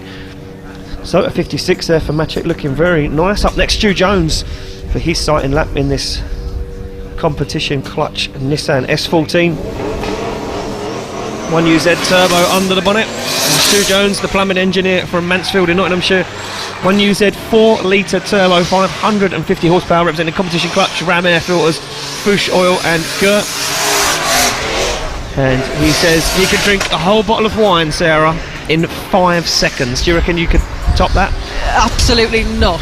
You can challenge him. If we have a little party tomorrow evening, you'll see that I'm not. Have a party. You'll see that I'm not able to do that. We're definitely going to have a party. It's whether or not we have a DJ or not, because at the moment our DJ Luke I've Paul, seen this. He's been messaging me saying, "Bro, I'm having the worst time ever." He's stuck on the M1 somewhere, isn't he? Yeah, it took him all day today to load the car, load all the equipment in the back of his car. He's got up the M1, he got stuck in traffic for 3 hours. Once he finally got moving, he got a puncture and he doesn't have a jack. Oh, he doesn't have a jack? Well, doesn't have a jack. Come on. So now he's stuck on the M1 somewhere. So we could have a party tonight. It might just be your iPhone, Sarah, plugged into the amp. Someone will have an iPod shuffle laying about somewhere. Yeah, someone's got something somewhere we can listen to, that's for Hopefully sure. he will arrive with his DJ equipment, because he's pretty awesome to listen to. He's got some really, really good talent. Well, tomorrow night's the party night, so if you're local and you're thinking about coming down, get yourselves down. Tickets on sale all weekend on the gate. You can come down tomorrow, watch the Pro Championship final, party with all of the crew, all of the drivers tomorrow night, and then Sunday, well, Battle Royale, as we see Stu Jones now making his way around the circuit, put to floor, destroying the tyres on the back of this Nissan S14 as he comes screaming into the outside zone. A little bit shy off the wall there, but judges said they will allow some rain there. They will allow some distance away from the wall because of how dangerous it is, of how fast it is into that outside wall. Stu Jones back on the throttle once again. He's way down though off that outside zone and into the roundabout. He finds himself as he dials on a nice bit of angle to slow the car down. Put to floor across the lines. He smokes himself out, and Buxton. Yeah, judging by the amount of smoke off those back wheels of Stu's car there, the track is definitely getting dry by the minute, and the judges are going to pop their scores in for Stu.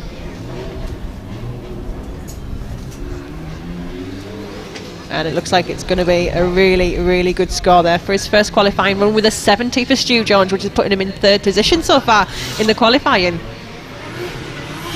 Yeah, very nice job there from nice Stu Jones. tidy job. And he's just doing a little victory dance there in the middle of the circuit. Getting told off by the start line. Getting reined in by Malks there. So back onto the circuit comes our recovery truck, and also 4 new contenders for qualifying.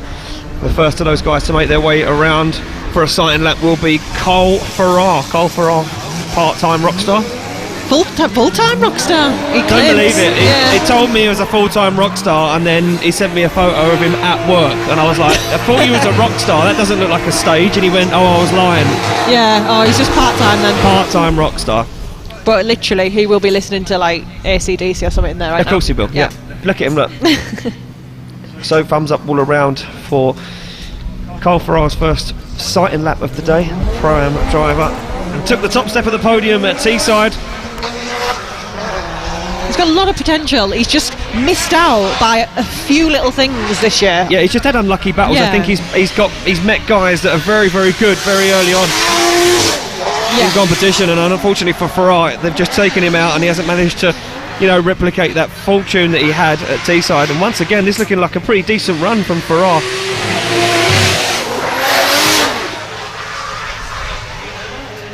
As Farrar makes his way around the final turn down into the roundabout, very wide there is Cole Farrar, using a lot of angle there to slow the car down. Exactly what the judges were looking for though. What judges want to see drivers slowing the car down on that opposite lock as they make their way into the roundabout. Farrar there, not done with drifting, going to drift all the way back to the start line. Absolutely, another showman on our hands there. He just loves drifting, doesn't he? He lives for it. He certainly does, yeah. So the full-time rock star from Bury, we're in a Mazda RX-8 1.5 JZ under the bonnet, 500 horsepower, representing the car group Bury. And he says, I'd just like to welcome Car Group Bury on board as my sponsor for the last 2 rounds.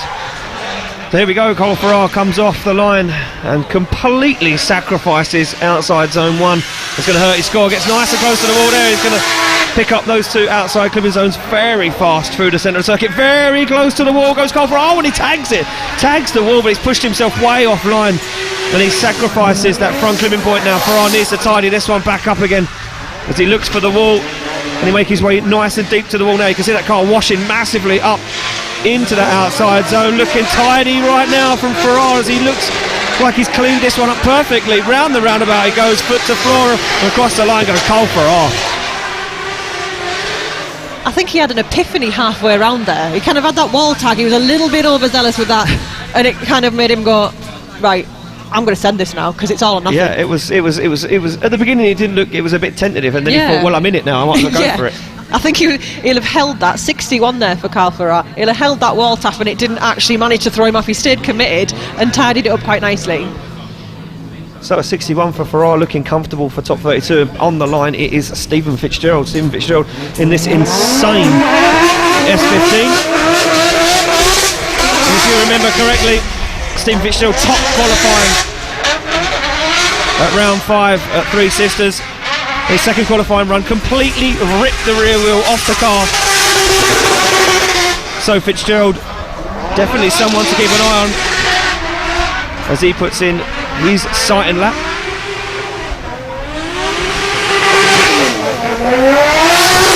Yeah, Fitzgerald looking good right now. You know what, this is very technical of the Irishman. You can see him really thinking about this and feeling out the grip levels. Slows the car down on opposite lock. Very good job there as Fitzgerald makes his way round the roundabout. Just a sighting lap as well. So can he bring it again now for his qualifying run? This is it. This is the big question, and a lot of guys haven't been able to do it. They've fallen at the first hurdle, and that's putting in the qualifying run after that sighting lap. So you can see getting very dark here now at Buxton. Almost time to flick the lights on, Sarah. It's getting there. It's nearly time. I've heard these lights are pretty impressive. There's some awesome stuff going to be happening tonight. And it's a night drift. I'm loving this. I can't wait. It's going to be incredible. Yeah. So off the line comes Stephen Fitzgerald, the company director from Cullen in County Cork, S15 RB25 under the bonnet, absolutely singing as he gets into the outside zone. Drops away ever so slightly though. 500 horsepower, representing Fitzgerald Auto Works. And Quinn's M Sport, the boys down there, Joe Doyle and Kevin Quinn, helping Fitzgerald prep this car as he slams through the centre of the circuit, almost tagging the wall, and he does tag the wall twice. Fitzgerald keeps in it though, kicks the clutch, gets himself into the outside zone. Judges jumping off their feet in the tower as he gets round the roundabout. Ladies and gentlemen, show your appreciation for Stephen Fitzgerald. Unbelievable. He is definitely back and he means business after that wheel rip-off he had last time at Three Sisters. I mean, he's now just back to say, that's not stopping me. We're going for it now. We're going for it. Yeah, look, he's a showman for sure. He really puts on the show. Incredible run there from Stephen Fitzgerald. Will it be rewarded? By the looks of it, yes, because our head judge Brad McQueen was jumping up and down with excitement about that run, so I reckon that's going to put in a pretty decent score. Oh, not quite as high as I thought, looking at the judges' scores coming in.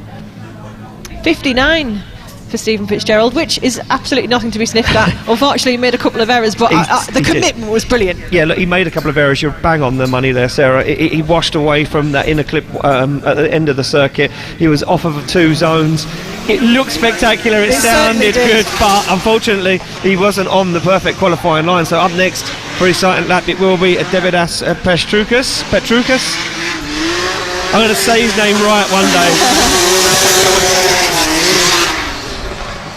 Oh, very fast through the middle of the circuit. You can see you've just got a glimpse there of how fast they come through the middle of that circuit. This car running a 328 turbo underneath the bonnet of this E46 BMW. And this car having a heavy impact with the wall at Birmingham NEC, destroying the back end. The team got it fixed though, back out. Davidas will be loving the dry conditions. Yeah, he's absolutely going to be loving it. I mean, he's the kind of guy that you normally can't see for his tyre smoke because he's just full send everywhere. I mean, he's got over 700 horsepower in this, so he's got to be one of the highest horsepower cars we've got in the Pro-Am. Is that it?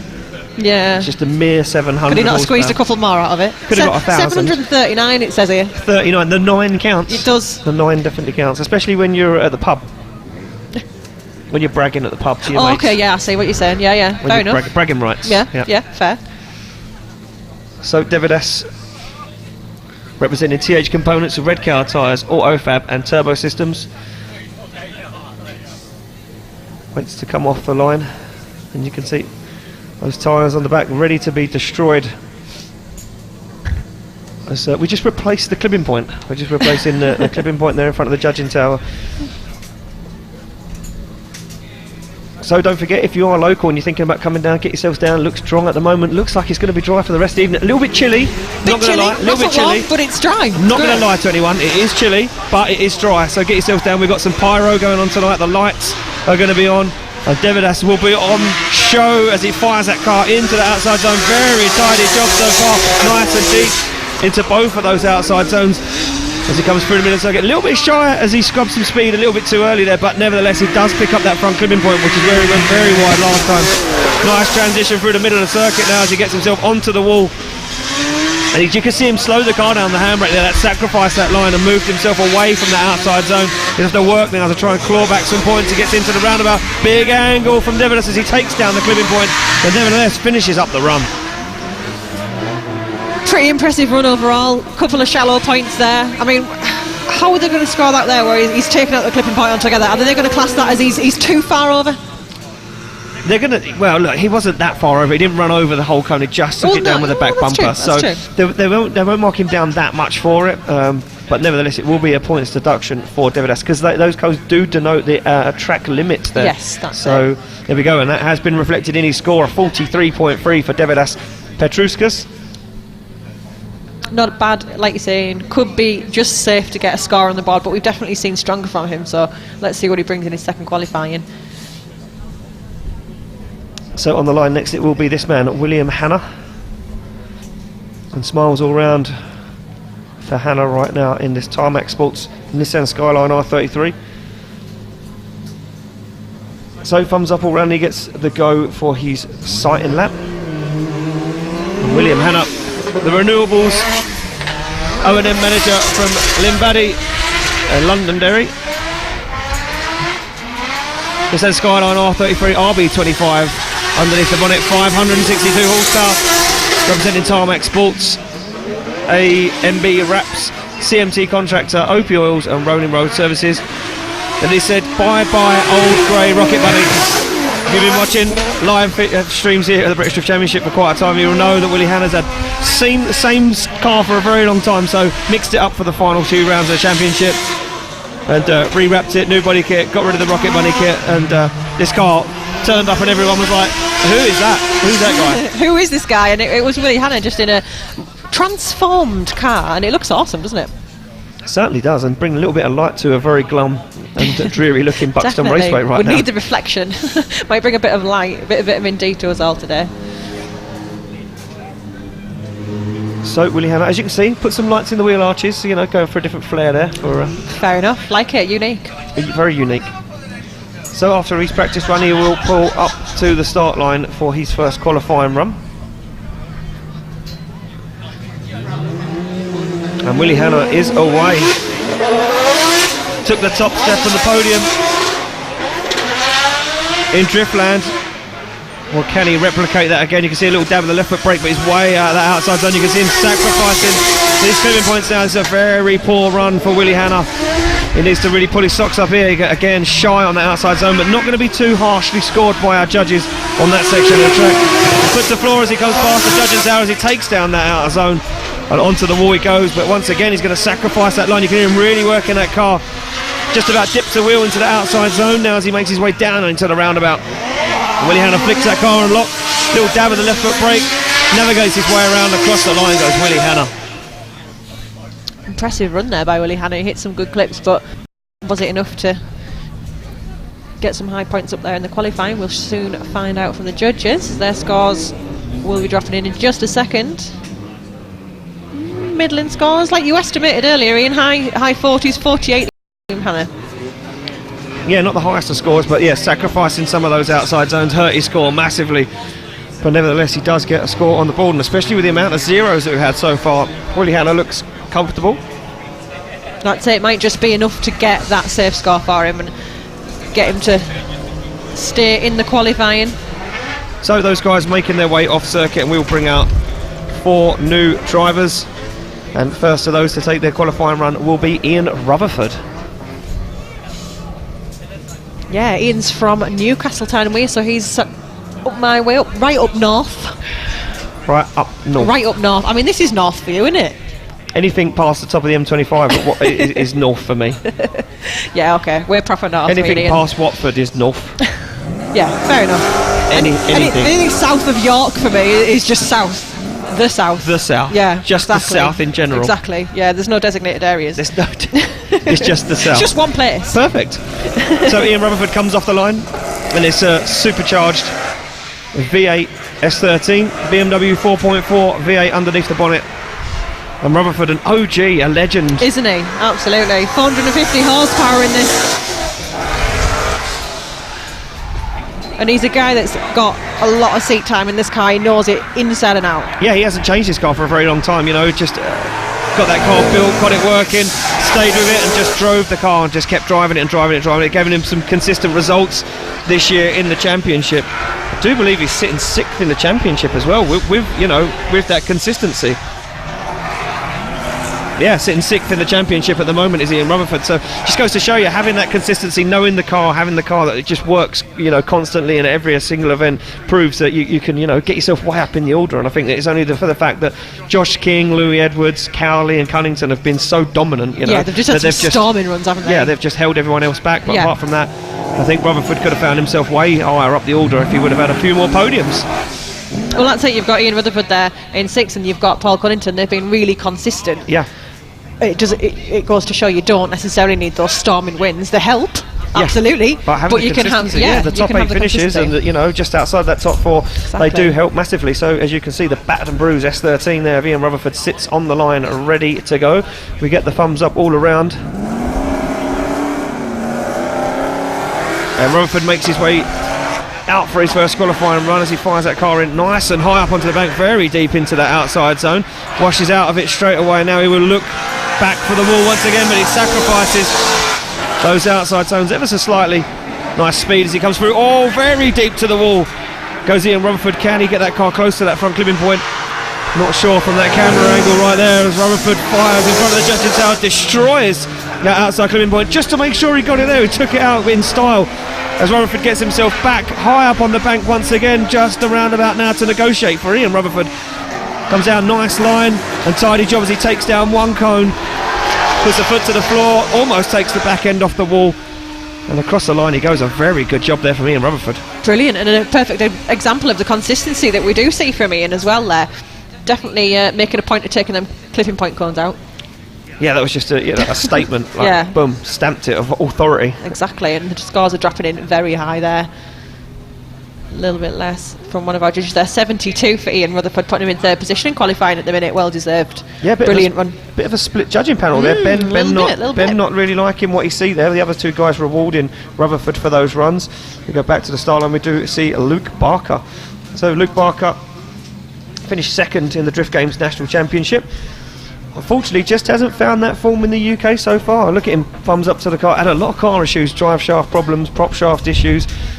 Yeah, he's been plagued by gremlins on that car this year, hasn't he? In every British round he's done, English round he's done, really. Yeah, and he said that every time he comes home to compete in the UK, the car just doesn't play ball, but every time he leaves to go to Ireland, the car just works flawlessly, and unfortunately for Barker, hasn't really had the results that he's wanted, but nevertheless he sits 5th in the championship just with the results he's got. So a few podiums for this young man, and he could have been way up there, could have been, you know, in the fight for the championship. I think there's every possibility. I mean, he kind of blew me away when I first came to this championship back in round 1. He kind of blew me away with his driving.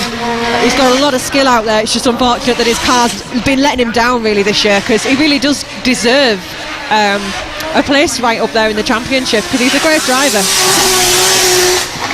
So Luke Barker makes his way round the circuit in this Tarmac Sports 350Z.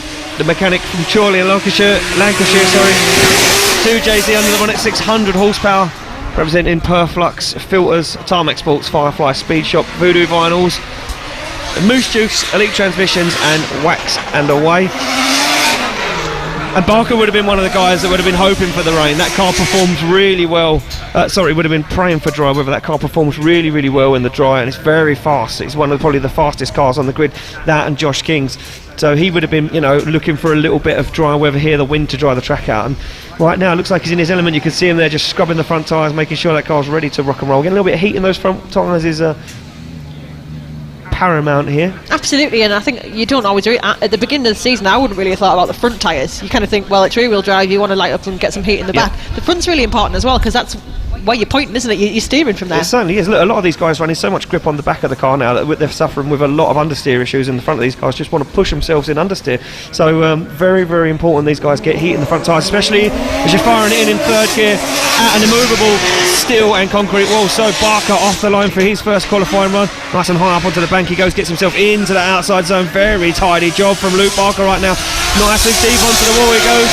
As he goes through the middle of the circuit, you see him on angle, takes down the clipping point, but sacrifices the outside zone to get that inside zone on a very weird line there. As Barker hammers the throttle through the middle of the circuit, back up onto the wall. He looks to go once again. You can see him a little steering correction there as he makes sure he doesn't make any contact with the wall, not to upset this run.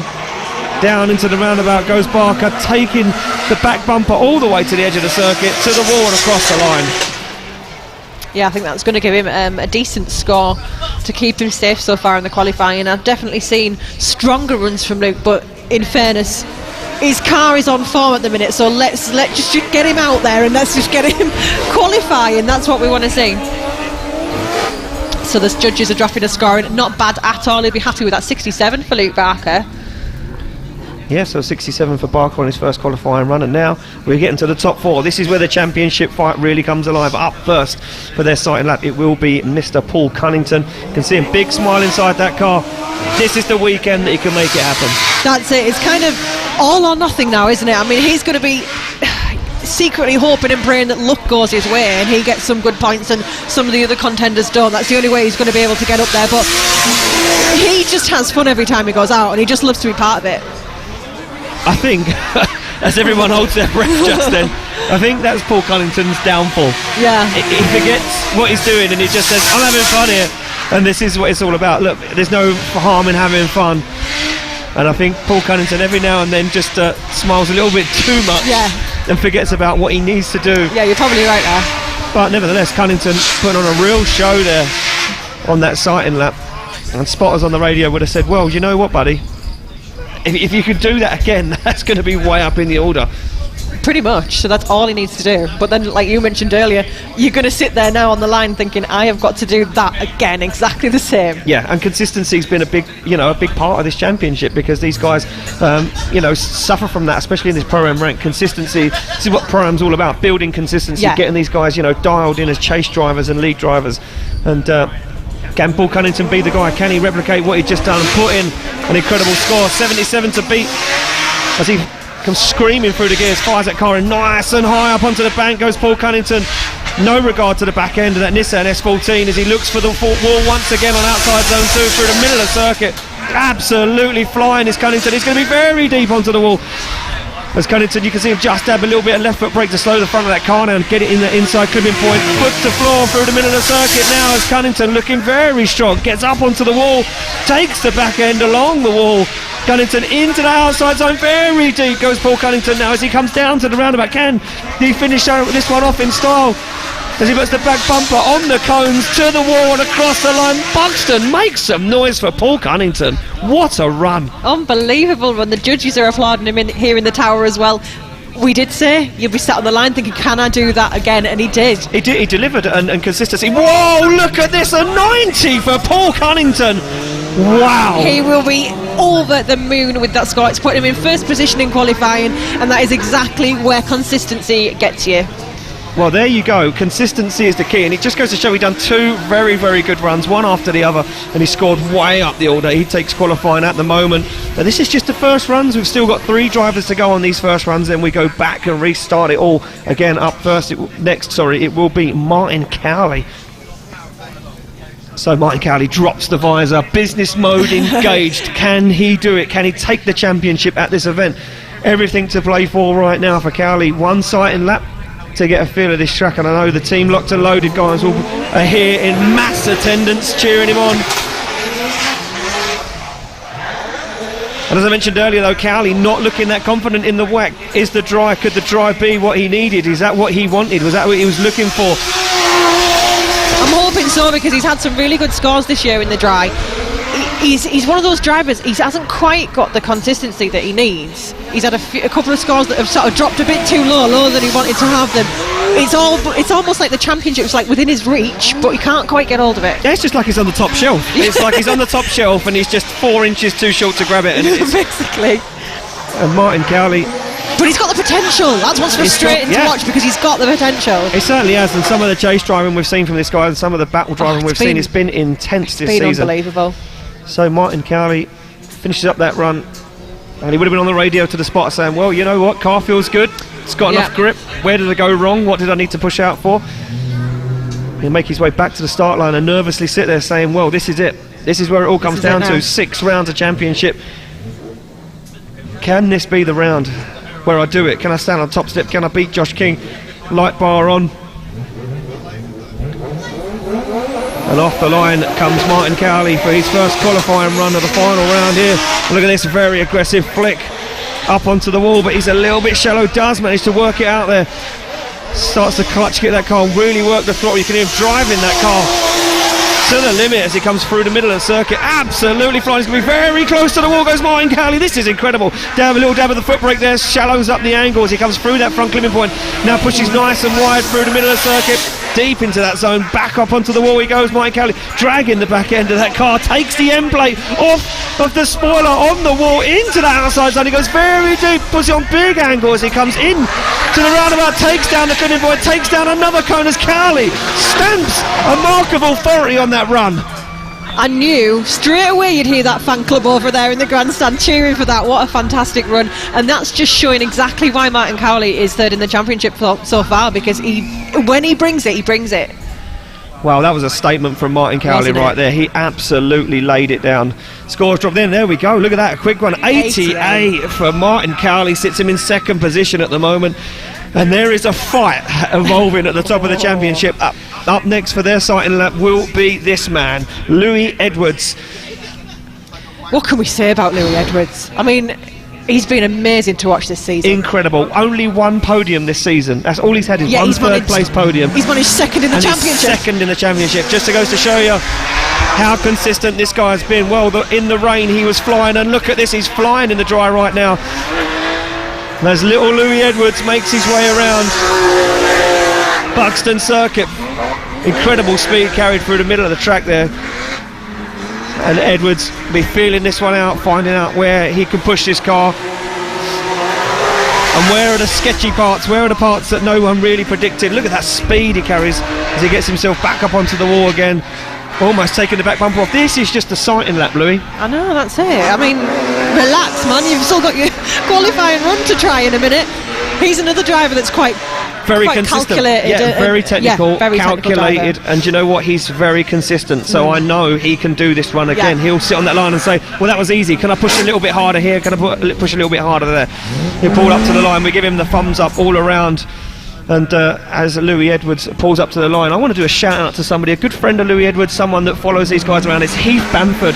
Heath Bamford had a really bad accident just a couple of days ago, and from everybody here at the British Drift Championship, we wish Heath all the best and a speedy recovery. We hope to see you back at an event soon, as Louis Edwards right now screams this little M3 powered E36 BMW around Buxton, nice and close to the wall. A little dab of the foot brake, you can see the back lights just shining there as he gets in front of that car on that front clipping point. To the wall he goes right now as Edwards looks to take top of qualifying, dragging the back end of that BMW onto the wall as he looks for the outside zone. All the way up to the wall goes Louis Edwards now as he dials on the angle as he comes into the roundabout. Little dab of the handbrake, slows the car down onto the foot brake, left foot brakes all the way around, and onto the wall goes Louis Edwards.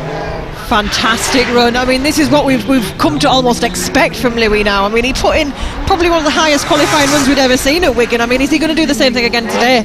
It's definitely going to be up there, that's for sure. He's in the fight for the top of the championship. Second place, can he take Josh King down for the final hurdle? Scores dropping in from our judges. Oh, and an 84 for Louis Edwards gets him in third place at the moment in qualifying. And that moves on to the final driver of our first half of qualifying run, Sarah, and that is your current championship points leader, Josh King. Yeah, Josh King just going to go and do a quick sighting lap there to test out the track conditions, because he hasn't driven it today in the dry yet. The mechanic from Worcester in the West Midlands, in the E36 M50 B25. 650 horsepower in this. Yeah, turbo M50 underneath the bonnet of this E36 BMW. And saying to note that when Josh King drives this car, he stands on the podium. Every time he's drove this car in the British Drift Championship, he stood on the top 7 of the podium. 3 wins this year. Can he make it a 4th? And can he claim the championship? Looking very good right now as Josh King comes down into the roundabout. You can see a little dab of the handbrake, little left foot brake there. King taking out every single cone. But if he's feeling confident right now, Sarah. He will, and I think that's the key. He's quietly confident all year, and I think that's got him where he's got. He seems to stay calm. I mean, he might not be behind that helmet. He might be panicked. He might be very flapping panicked about all over the place, but he certainly comes across as quite calm and collected. I've got an interesting fact here, apparently, about Josh King. He said he can make owl noises with his tongue. There you go. Can he? That's what he claims. I think we need to ask him later on. We'll get him to do it at the after party on stage in front of everybody. Yeah, I think we should do that. So there we go. There's tyres smoking on the back of Josh King's E36 BMW. And Josh King once again this week down at Martin Richards' workshop, getting that car aligned and set up, and Martin Richards helping out Josh King with the setup of this car, running those Velino tyres on the back of that car, proving, you know, they got the grip, got the pace. They were insane for him last round. Yeah, incredible driving. So, our start like Marshall Melks, just having a quick look around the back of his car, thumbs up all round, and we are ready to go. Well, Cunnington sits top at the moment with a 90.3. Josh King, well, he wants to be the king. Can he take qualifying on his first qualifying run? He comes off the line, through the gears he goes.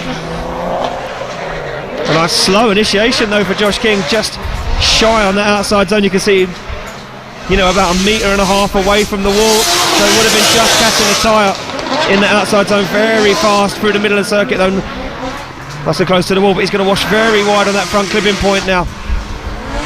Josh King shallows up the angle, trying to dial himself into these outside zone. Now this looks like a calculated run from King. This doesn't look like an all-out hell for leather run. You can see once again shallow on the outside zone. This is hurting the score for Josh King right now. Little dab of the foot brake as he enters the roundabout. Big clutch kick as he puts foot to floor and across the line. Still brilliant run, but yeah, a couple of areas where I think he could have been a little bit stronger. I wonder if he's feeling a bit of pressure now. It's got to the last round and it's kind of all playing on this for him. Still with a decent score dropping in though from the judges, and we've got a 71 for Josh King. So a 71 there for Josh King gets him into 7th place at the moment in qualifying, and that is all the first half of the run's done. So now we go back to the beginning and back to the first guy to run, and that will be Josh Payne.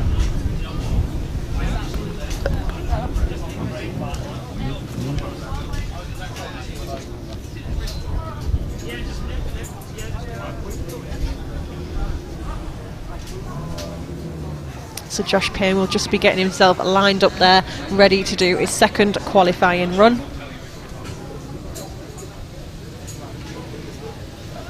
Yep, just having a quick word with our track marshal there, and just getting some news on drivers. You know, suffered some damage, didn't make it out for their first qualifying run, and been told that Ryan Toporowski unfortunately has bowed out of competition, struggling with that car all week, built an engine in just the last couple of days, didn't manage to make it work. Josh Payne now though comes off the line. Look at this from Josh Payne, nice and high up onto the bank he goes. Josh Payne would have been watching everybody else saying, this is what I need to do, this is where I need to be at. Finished 3rd in the Drift Cup Championship as Josh Payne fires down for the middle of the circuit. Look at this, nice and close to the wall goes Josh Payne. This is the Josh Payne that I've been told about. This is the Josh Payne that everyone said, you wait till you see this guy drive, he is absolutely incredible. And he hadn't arrived, but here he is right now as Josh Payne gets that car onto the wall, takes off the bumper strip. Technical driving from Josh Payne, very deep into the outside zone, slams on the throttle as he comes down into the roundabout. Little dab of the handbrake to settle that car up, absolutely perfect.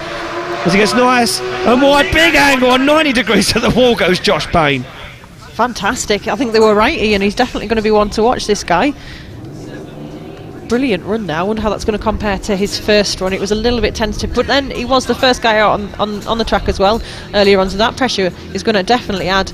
With a 47 in his first run, a 68 in his second run for Josh Payne, which is fantastic. 10th position in qualifying currently. Yeah, so that's a vast improvement there for Josh Payne. I think he's just finding his feet. Just finding his feet. Yeah. Well, they're on the end of his legs, so... That was a dad joke, that. I am a dad, so I can get away with Well, it. this is true. Yeah, okay, fair enough, you're allowed. So Brad Wallbank makes his way to the start line. If you remember correctly earlier on, Brad Wallbank having some serious issues with the car, not even wanting to rev, not even wanting to make his way off of the circuit. So can Brad Wallbank make this car work this time and get himself a spot in qualifying? This is our safety scrutiny area, so he's having a little bit of fun. He said, if I'm coming to the final round, I'm going to enjoy myself, I'm going to bring a car and have some fun. And maybe looks like it's kind of working, maybe not. He's going to try anyway as he fires in. Oh, it looks like it's going to try and perform for Brad Wallbank right now, but he's fell way off that outside line. And Brad Wallbank been around a very long time in the British Drift Championship. You can see quite a little bit of smoke coming from under the front of that car. Yeah. He's picked up the clipping point. Look at this. With him. Brad Wallbank says, if I'm going to take anything home this weekend, it'll be one of these British Drift Championship clipping points. As Brad Wallbank gets himself nice and deep into the outside zone, still taking the clipping point with him nevertheless. Can it hold on there for the full run? Extra points for Wallbank if that stays on the front of the car. So he's, it's just... Nevertheless, Wallbank finishes up the run there and possibly get himself a score on the ball. I hope so. I mean, I'm glad he's managed to get, a run in there and hopefully get him something near keeping him in the qualifier, but we shall see. The judges' scores are coming in there. Obviously a low score there because of an untidy run, but we're dropping in nonetheless at 37, so it's not the lowest one we've had. No. 23rd at the moment. So there we go. Up next it will be Mark Chapman, a 51 on his first qualifying run. He looked steady earlier on. Yeah, absolutely. Chapman now would have seen what the top end of the grid are doing on initiation and how they're looking as he gets nice and close to the wall. Look at this from Mark Chapman as he puts the back end of that E30 Touring nice and close to the wall, very deep into these outside zones. He'll certainly want to find himself up in the qualifying order. Oh, what a big mistake though, as he has to use the handbrake for a straight line initiation into the outside zone. Nevertheless, pulls the front into that front clipping point, back on the throttle again he goes through the middle of the circuit. You see him off throttle there for quite a long time, so slows down, but he's onto the wall goes Mark Chapman. He said, this is a final round, I've got all winter to repair this car, what am I worried about? Big clutch kick in the roundabout for Mark Chapman as he gets the back end nice and personal with the wall across the line. That's an interesting run because he took it really, really wide in a couple of places there. It looked like he was on a really good line, and then there's a couple of places also that he kind of made a couple of errors, and I really don't know which way this is going to go now. I'll tell you what, I wouldn't want to judge some of this. I know. The twin battles are going to be incredible. Look at this, a 76 for Mark Chapman. Fantastic. So 76 drops himself way up the order into 5th position at the moment, and he'll be happy with that. Up next, Paddy Byrne. You remember correctly, Paddy Byrne, this guy driving this hand is an automatic car, only drives it in second gear on hand controls. Unbelievable. Multitasking at its best. Multitasking at its best. Paddy Byrne took the back light out of this car. Nice flick initiation once again for Paddy Byrne as he does his best to get into that outside zone, a 37 on his first run. And Paddy Byrne, incredible determination from this guy. Him and a few others that we have had in the championship this year, Darren Wiles being another, all disabled, all drive these cars with hand controls. As Paddy Byrne, tags the wall, big impact as he locks it up. And big impact there for Paddy Byrne. That's such a shame because it was looking so much stronger than his first run as well, and unfortunately that's just took him out. He wants to try and drive away, but I can see that the front wheel is... I like his commitment. He's trying to drive away in it. He'd be angry. He's ripped the wheel clear off. Yeah. Wow, okay. He's like, I don't need that. It's fine. He's angry, that's what it is. I tell you that now. He'll be very, very upset. Very frustrated with that because it was actually going really, really well for him.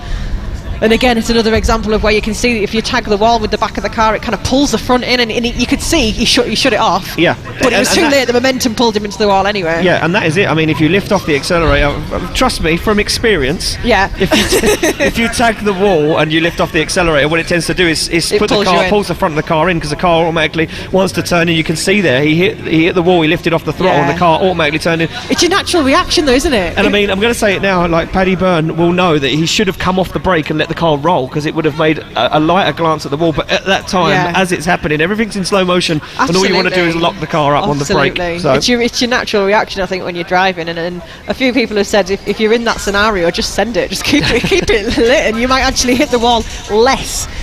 You might scrape the car along the back of the wall, but you won't pull and drag the front of it into it. Exactly that. So Paddy Byrne's car there in a bit of a sorry state for itself right now, but we are going to get him recovered off the circuit and back into the paddock.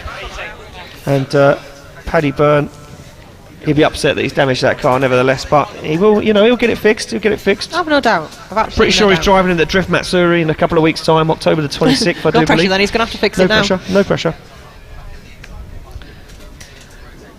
These guys will be so familiar though with the suspension setups and everything they've got going on hidden under those wheel arches that they'll get that ready in no time. Oh, they'll have loads of spares as well. Yeah, They'll have loads exactly. of spares. So, don't forget, if you are local, as I mentioned earlier, get yourself down here. It's not raining. I'm going to keep saying it until it rains. Well, all right, fair. Is that all right? Is that fair enough? Well, I mean, I can see we've got quite a good view here from the tower. I can see where. I can see Scotland from here. Oh, we're not that far north. We're very high up. We are very high up. That's And why we're it's on so top of a windy van, and- on top of a mountain, so we're quite high up. And we're going I'm trying to ignore. I can see Ricky Lawrence's house from here.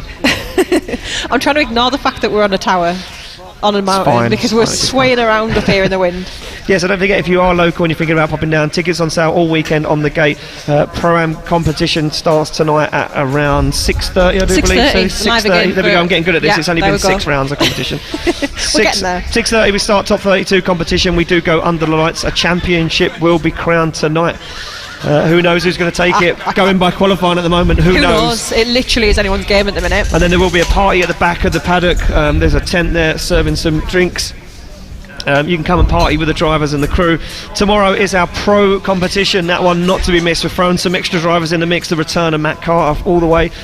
Travelled all around Europe, toured Europe, and said I'm going to come back and just mix up the final round of the championship. Why And, not? why not? It's been the theme of the season so It's been far, the theme hasn't of it? the season, yeah. So it tomorrow, up. pro competition, and then you guys are all welcome down to party with us once again in the party tent. We will have DJ Luke Paul here, the generic white guy. We're going to be handing out all of our championship trophies and awards for the season, and then we're going to party the night away, and then Sunday, Battle Royale. Oh, I tell you what, this is something different, isn't it? It certainly is. Well, it's unlive streamed, so you're going to So have you have to you're be going to have here. to come out of your house, come down and view it. There's covered grandstands, there's plenty of seating, there's plenty of places to stand and get out of the weather and watch it. Yeah. It's going to be absolutely incredible. I've had a look at the battle grid. There's some serious battles stacking up. There's some interesting stuff Some going on very Sunday. I tell interesting you what, stuff. it's going to be really unique. Yeah, we're event, going I to throw think. some different people on the mic as well. We're going to be commentating a few different people, Sarah and Ben Manuel, me, Ben Manuel, and I might even come out of the tower to commentate. No way. Yeah. We're going to venture out of We're the going tower. to venture out. Are we allowed? I'm going to sit in the bar. I'm going to sit in You're the going to bar. sit in the I'm bar. going to sit in That the might bar. not go too well. It might be alright at first. Yeah, true. I've got to drive home as well. I was going to say, a couple of pints in it might not be so good. Don't forget also, if you're here in attendance or if you're coming down, you plan to make the trip down, don't forget to bring some spending money, some pocket money, because we do have our British Drift Championship merch tent in the house ready to rock and roll. They are underneath the covered grandstand. Nicola and the ladies over there selling hoodies, t-shirts, bobble hats, the lot. I can confirm the hoodies and the beanie hats are very warm. So what happened is I never managed to get a beanie hat because they kept selling out every single event. So on Thursday, the local Snap-on man felt sorry for me. He said, "Yeah, mate, have a hat." Oh, did you take a bit of pity on you? He did take pity on me. I mean, it's a smart hat, I'll give you that. It's not a Smart BDC hat. one, though. It's not a BDC one, and that's what really riles No. me. Gets my back Sorry, up a little bit. mate. That. I'm going to take your one because you've got 6, I heard. I need 6 in this weather today. So yeah, if you're in attendance, get yourself down to the merchandise tent. We've got AM Details products as well on sale there, so you can get yourself some car cleaning Yeah. products. And visit the ladies. Might have some offers on sale, on Sunday. Might be like a clearance on Sunday. Might be doing a clearance. 2019 clearance. Yeah. Actually, that sounds quite good. I might get myself down there. Might get yourself down. I might get myself over there and buy some merchandise. Yeah. Have we got a limited edition T-shirt this round as well? There's We always certainly have. some of those kicking Certainly around. haven't got the Ryan Toporowski one this time, Awesome. and he hasn't made it onto competition. I know. After all that. After But all he's that. made it onto the T-shirt, so He's there's made it on the his claim to fame. T-shirt. He's on the flyer, but unfortunately his car broke, I so he couldn't. know. I was having a look earlier. I think he said something to do with oil pressure. Oh, that's not good. No. That's not good. I kind of walked away. I was like, oh, I'm going to leave them to it. Yeah, he's been building that engine all week, and just unfortunately for Ryan Toporowski, that car not just playing ball. So as you can see, the 4 next drivers up ready for qualifying on the circuit. We are just waiting to get Paddy Burns safely recovered off the track, and then we'll be ready to go with the rest of the qualifying runs here.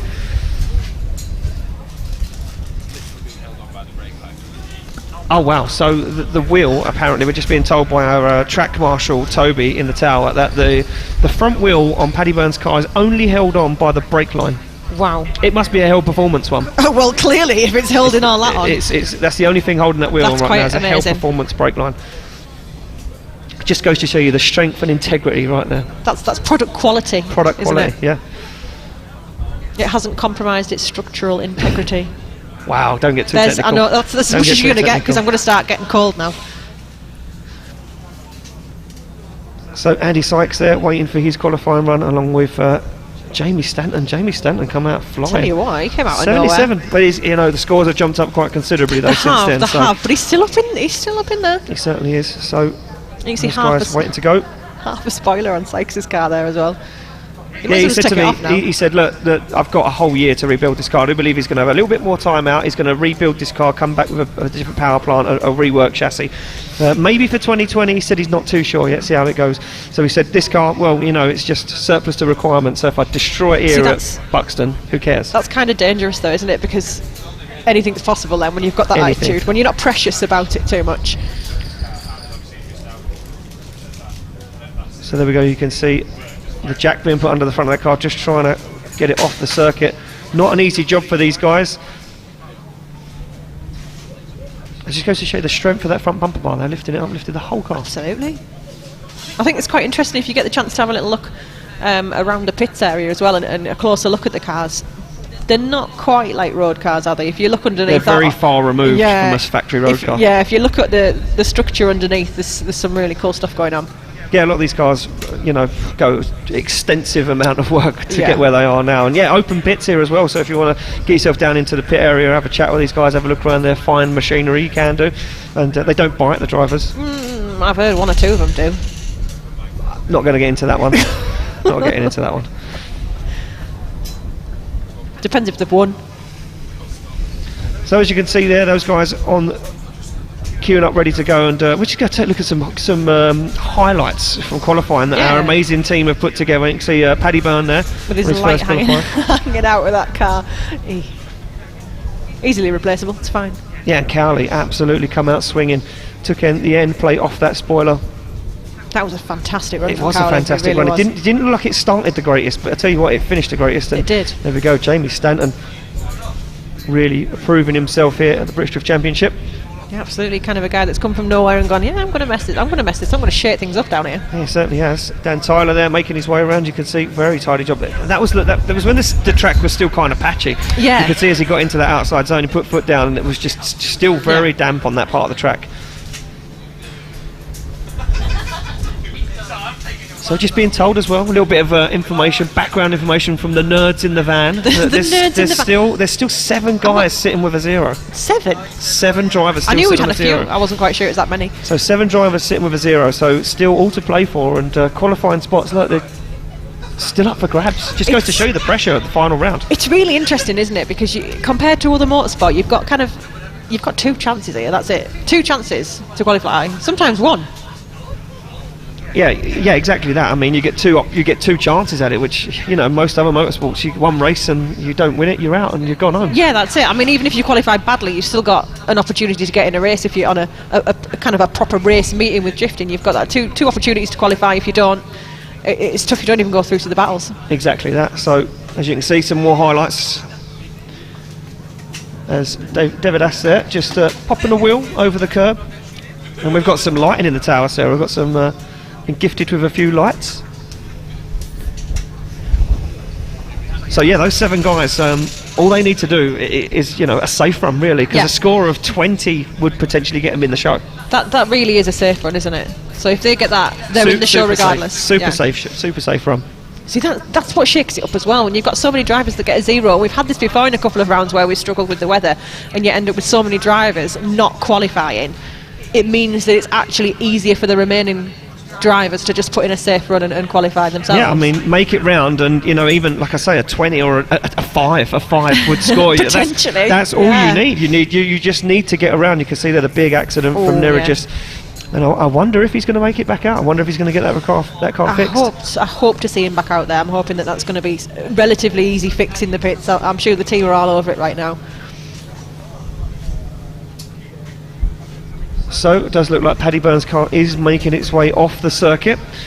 So we're almost ready to kick off action back once again here at the final round of the British Drift Championship 2019.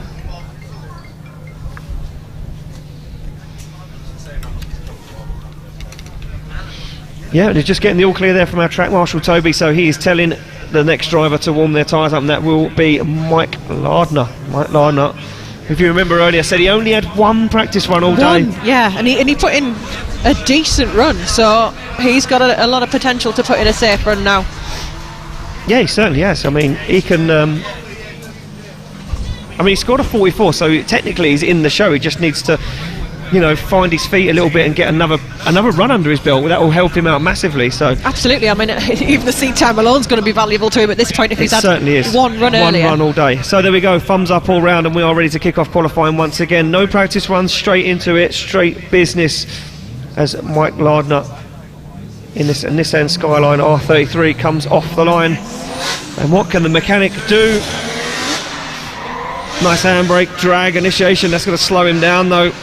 Sacrifice a little bit of depth into that outside zone.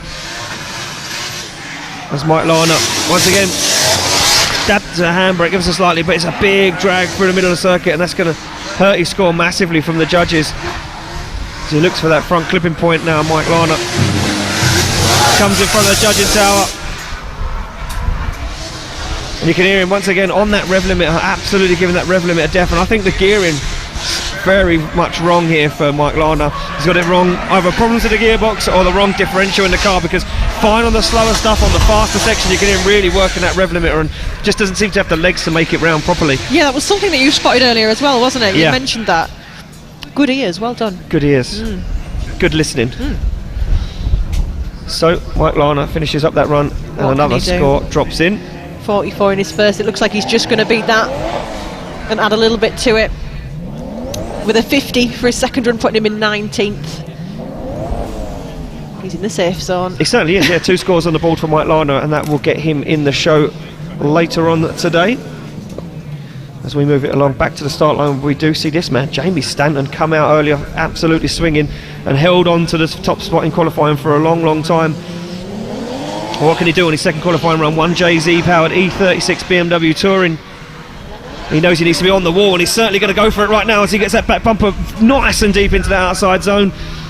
And you can see Stanton working that foot brake. He's going to be very wide in the middle of the circuit, probably the widest we've seen so far, and that's helped him out massively. He's going to get into that outside zone very early. This is absolutely flying right now from Jamie Stanton as he slows that car down and picks up that front clipping point. This is very technical, very fast and precise.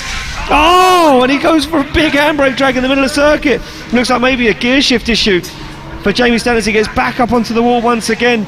Little dab with the foot brake, works his way in to the roundabout, a big angle and a big clutch kick as he wakes his way around, as he takes down the cones, makes some noise, ladies and gentlemen, for Jamie Stanton. Impressive run for Jamie there. It's a shame about that little handbrake drag in the middle. That's going to hurt his score, I think. Yeah, that's going to hurt his score massively, and it looked like it was a very good run. Yeah, look at that, just knocked him down. A 74 there for Jamie Stanton. Absolutely nothing to be ashamed of. 4th in qualifying at the moment for Jamie. So we move it back to the start line where we will see Dan Tyler. Dan Tyler scored that 0. Curse of the commentator, that was. This is it. I'll take full blame for that. Send your complaints in to my Facebook Messenger. Oh, you shouldn't have said that. Be flooded with inboxes later on today. Now. So Dan Tyler scored a 0, all to play for in this second qualifying run. No practice runs this time. Dan, can he make it happen? Well, he's going to give it everything he has, as he comes absolutely flying up, nice and close to the wall, in deep into outside zone 1, and stays on that wall all the way as he shallows up the angle and through the centre of the circuit. You can hear him working that rev limiter, and again just looks like the car doesn't have the legs. Oh no! And he's shut it down. And was that a drive shaft or a differential or a clutch issue? Because it looked like he went to transition and the car just didn't have anything in it, and that would suggest that a drive shaft potentially going for Dan Tyler. Oh, what a shame, 2 zeros. And we make it official there. Dan Tyler, team locked and loaded, it out of competition, 2-0. So that's our unforgiving game, this, Sarah. It really is. There we go. I was correct again. A drive shaft. Drive shaft. Well done. It's like you know the sport. It's because I cut halfway through it. Is that someone said to me, "Here's 20 quid. Will you cut halfway through that drive shaft?" Oh, okay then. That's a bit no, mean. I didn't really. I'm not that kind of guy. No, I'm next to Andy Sykes, a 24 in his first qualifying run. Let's see if we can take the rest of that spoiler off. Well, the team would have said to him, "You're buying the beers tomorrow night at the after party if you don't remove that whole spoiler." And he said, "I'm not buying the beers. No way, Jose." But he's not going to take the spoiler off the wall because he is nowhere near it at the moment as Andy Sykes screams through the middle of the circuit. And you can see him very wide. You see him slow that car down once again. You can see he slows that car down far too much, doesn't let it wash out onto the wall, and it sacrifices his line through the middle of the circuit. It does get nice and close to the wall on that outside zone, and back up he goes onto the wall now as he puts his foot down into the roundabout. And a tidier job from Sykes, but some missed clipping points are going to hurt his score.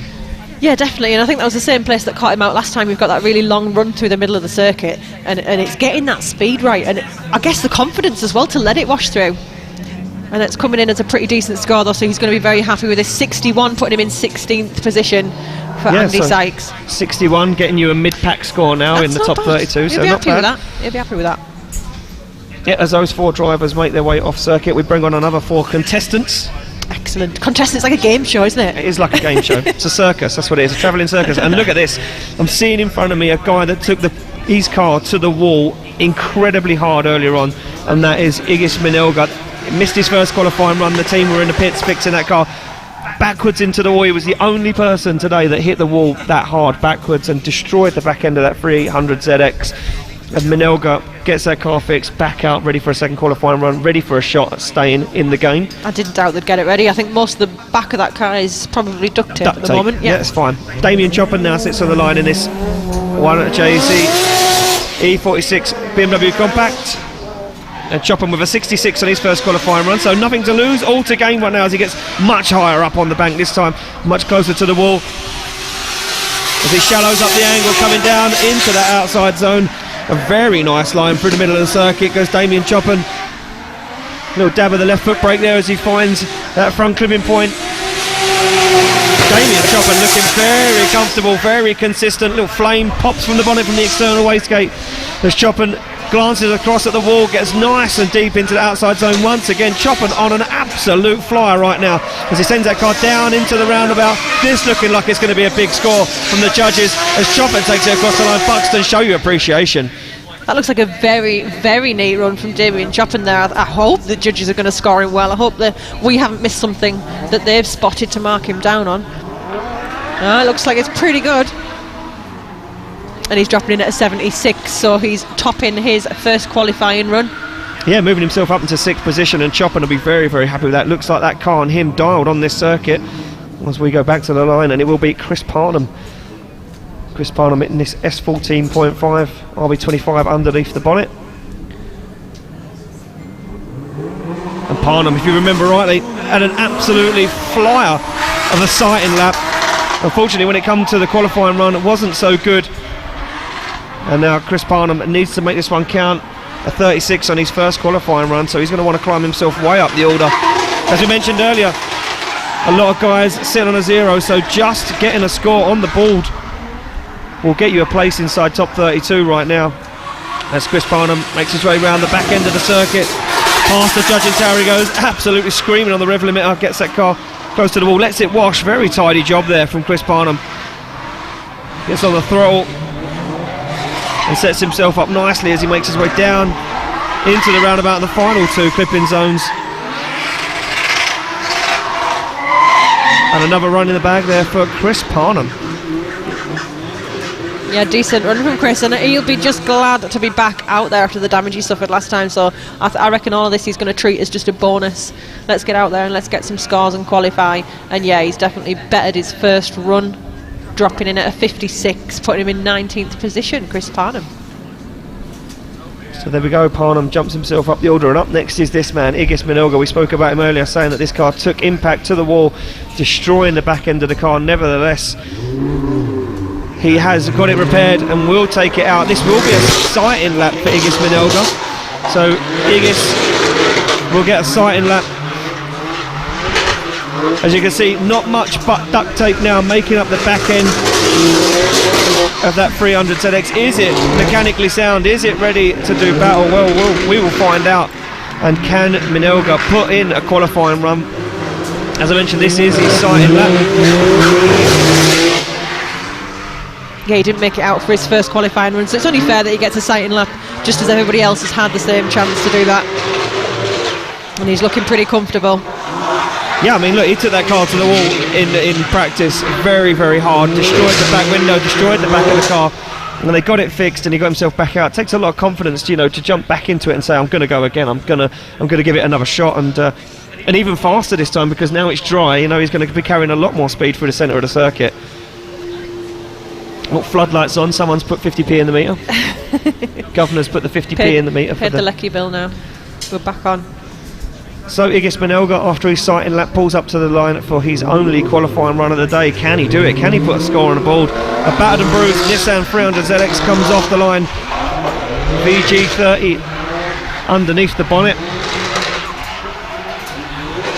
DETT 600 horsepower representing Pulse Motorsport. And he was the 2019 round 1 RDC finisher. Manelga looking good so far. Looks like he's got those nerves out of the way as he gets that car nice and close to the wall. Flames popping out the back of that 300 ZX. Back on the accelerator he goes. This is looking tidy for Manelga right now. Comes down into the roundabout. You can see him just off throttle enough to slow that car down. Back onto it once again. Big clutch kick from Manelga as he gets nice and close to the wall. Show some appreciation, ladies and gentlemen, for Igis Manelga pulling it all out of the bag and repairing that car. And putting in not a bad run either. Exactly that. So where does he find himself after that qualifying run? Not too bad at all. Dropping in as a 67, putting him in 14th. I mean, he'll be happy with that. He'll be very happy with that. That must be worth all of the work they put in this afternoon to get that car back ready and out for his only option of qualifying, really. Exactly. So up next it will be Stephen McConnell. Well, Stephen McConnell, another guy that came out swinging his first qualifying run, a 74. He's set himself way up the order. He gives a thumbs up to the camera. He's happy to go. Strictly business for this young man right now. Can he better that first qualifying run? As mentioned, just a mere 300 horsepower underneath the bonnet of this E36.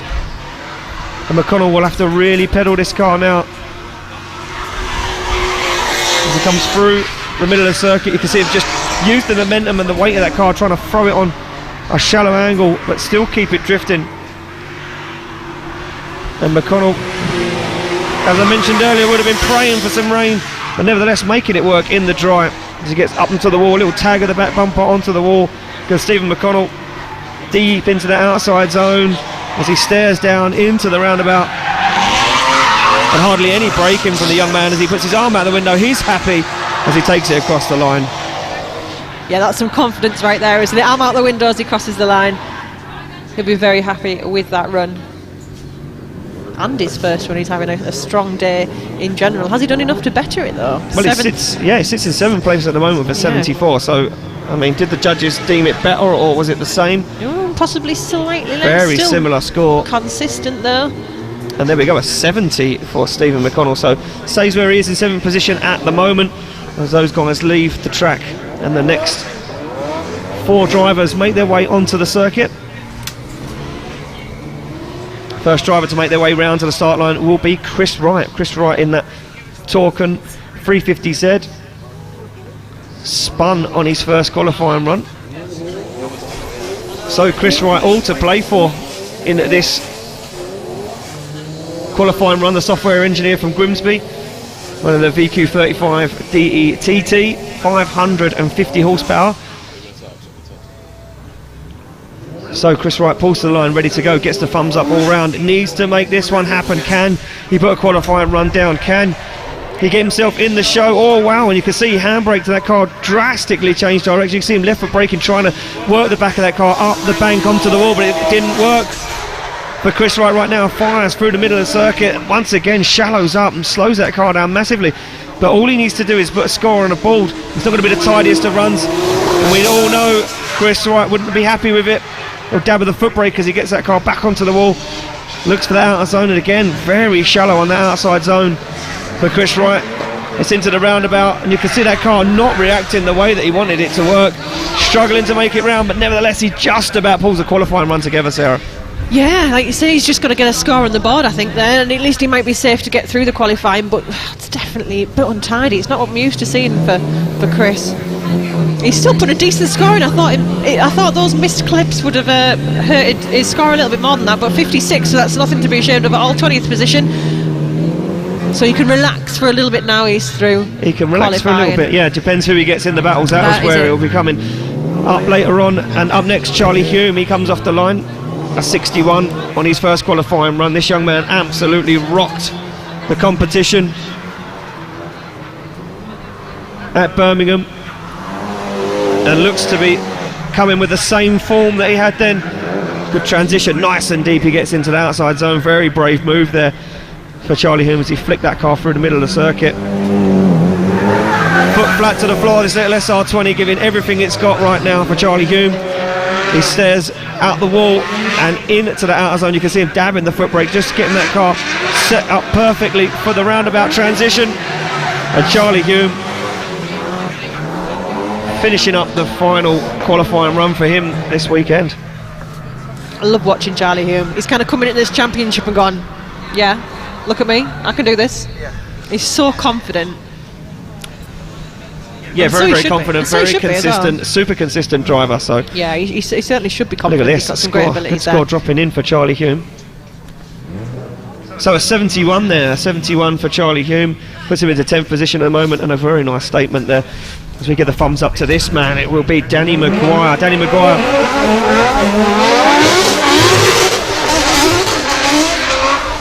Danny Maguire very confident on his sighting lap, but not so confident on his qualifying run. Only a 56 scored. And Maguire absolutely screaming, keeps a foot pinned to the floor as he throws that car a big angle on the throttle, nice and early into that far end of the circuit. And Danny Maguire, no regard to the car or the rev limiter right now as he throws it at the wall and stamps on the accelerator.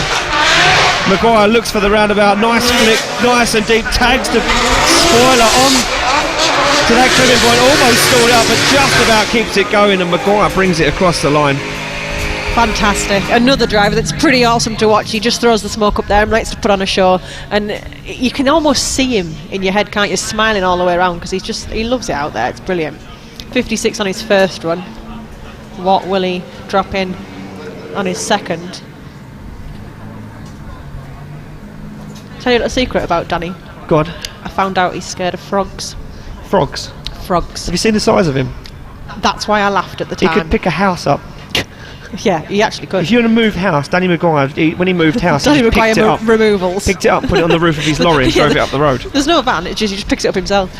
He's scared of frogs. Frogs. I'll tell you why later. 57, consistent score, putting him at 19th.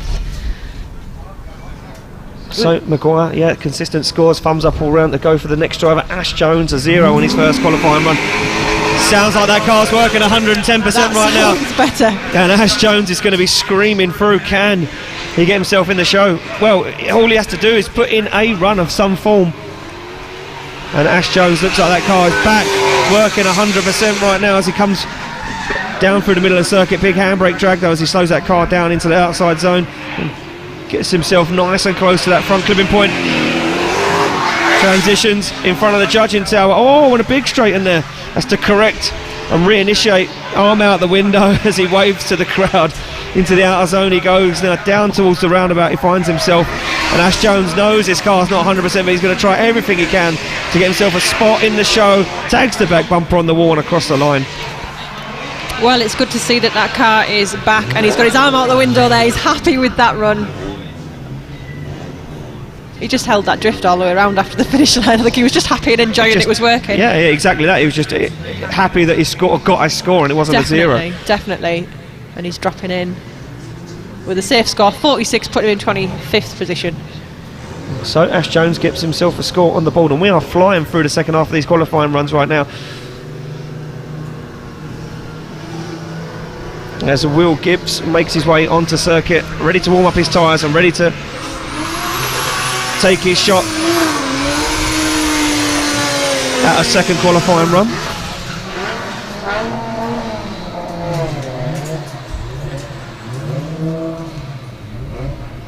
So there we go, all our drivers safely on circuit. We get the thumbs up all round. And Will Gibbs warms up the tyres at the back of this car. JZ underneath the bonnet of this E36 BMW. As it starts to get really dark here now at Buxton. Yeah, the evening's drawing in pretty fast now, but we've got our fancy floodlights on, so we'll be just fine. We certainly will be, and Will Gibbs has got his floodlight on the roof of his car as he fires in to the outside zone. You can see him dial on big angle now, nothing to lose for this young man. He's already got a very nice score of a 69 on his first qualifying run. Oh, wow, and it just sounded like the car shut down ever so slightly there, momentarily. He had to reinitiate.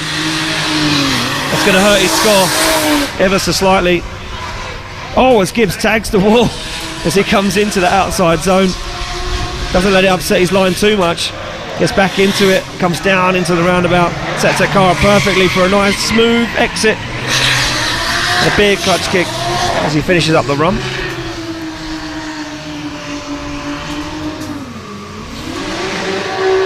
Yeah, one of our youngest drivers, Will Gibbs there, and he's not managing to stay any better than his first run, 69 in the first 53, putting him in 12th now, which is still not a bad place to be.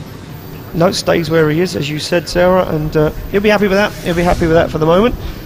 We move it along to the next driver, and that will be Nerigis. And look at this, looks like they've got that car fixed and ready to go.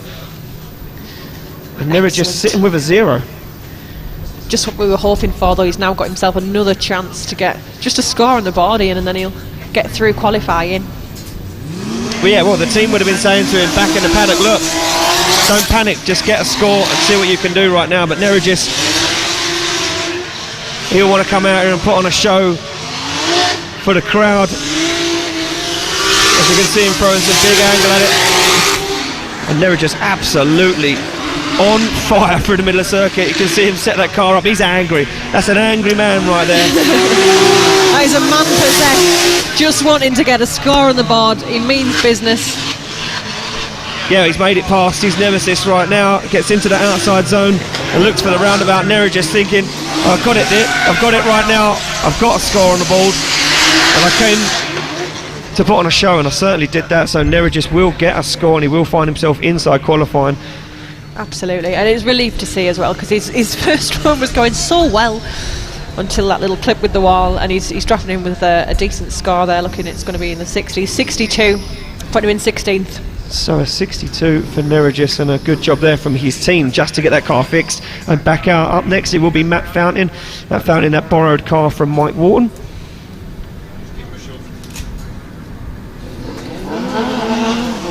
And Matt Fountain, as I said earlier, a little bit tensive on that first qualifying run, but a spin scored him a 0. Now he's just needs to make it around, and I'm pretty sure Mike Wharton would have said to him, just go for it, just send it. Absolutely will have. Well, it looks like he's going to go for it. Big speed as he comes through the middle of the circuit, and once again another spin from Matt Fountain. So, which is such a shame. Again, another very talented driver, and it's not a bearing on their driving necessarily. It's just everyone spins at some point. It's just always at the wrong time, isn't it? It certainly is. It's never a good time to spin. Well, it's not, but practice is better. Practice is where you get all the spinning out. Yeah, get it all out your system. But that just shows he's really pushing that car there, and he's really wanting to make up for his first qualifying run attempt, and unfortunately it just didn't pay off for him on this occasion. But the guy is in a borrowed car, so you know he's got a lot of pressure there, and it'll handle possibly differently to his own, so there's a lot of stuff playing a part in that there for him. He'll be a bit gutted about that. Yeah, well, there we go, we make it official, and it will be a 0 unfortunately for Matt Fountain. He doesn't get a score in qualifying here. We move it along to Maciek Blazewski. And a scrappy qualifying run for Maciek on his first run scored him a 56. So Maciek will he'll be looking to improve on that and move himself higher up the order, and it's the kind of guy that when you get him into battles is where he really comes alive. Absolutely. I mean, we've seen it before, haven't we? He qualifies, he gets through. Maybe he just tries to take the pressure off himself. You know, he doesn't necessarily try to put in a perfect qualifying run. He just wants to have fun and send it, and then when he gets to the battles he kind of comes alive. It certainly is. So Maciek Blazewski pulls up to the line, slams the door closed, clicks that car into gear, and here we go. He knows where he went wrong, but he slows down massively, comes off the line with a lot of haste, but then slows that car down. Judge will be looking at that as a very tentative initiation. You can see him way down that bank, and again he's going to be sacrificing those outside zones because it puts him on the wrong line. You can see missing that zone in the middle of the track, missing that outside zone. This is going to be a very poor score once again for Maciek right now, and not sure if he's just trying to get 2 scores to guarantee a spot in qualifying, or if Maciek genuinely is worried about this circuit. Maybe so. I mean, maybe this just doesn't suit his driving style. I mean, it's tricky to say. Could just be playing it safe. Yeah, maybe so, but nevertheless, Maciej Błaszczykowski finishes up that run.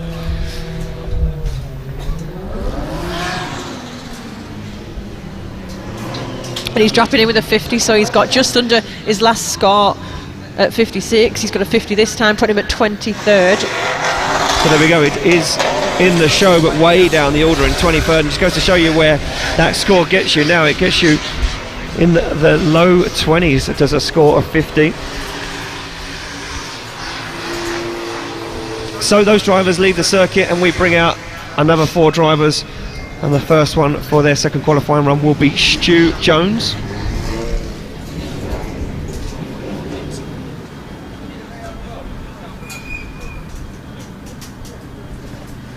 So Stu Jones there in that competition clutch S14, 1UZ under the bonnet turbo, 4 litre V8 turbo. And Stu Jones sits with a 70 after his first qualifying run, so he's looking confident. He is, absolutely looking confident. He looked like he was having quite a lot of fun earlier, and I know it's serious for a lot of these guys to an extent, but they definitely want to be out there having fun. They want to be enjoying themselves. They certainly are having fun, and you can see there the flashing lights on the front of Stu Jones's car. Well, business right now as he comes off the line. And a big clutch kick initiation, hardly any use of the handbrake there. You can see him on the foot brake, again, working that car up onto the highest part of the outside zone. A little twitch there on the steering wheel. It's very fast indeed. And everybody in the tower held a breath on a scream from our scoring marshal in the tower, as Stu Jones will finish up this run. But that was a huge error in the middle of the circuit. Judges will be scoring him massively down for that.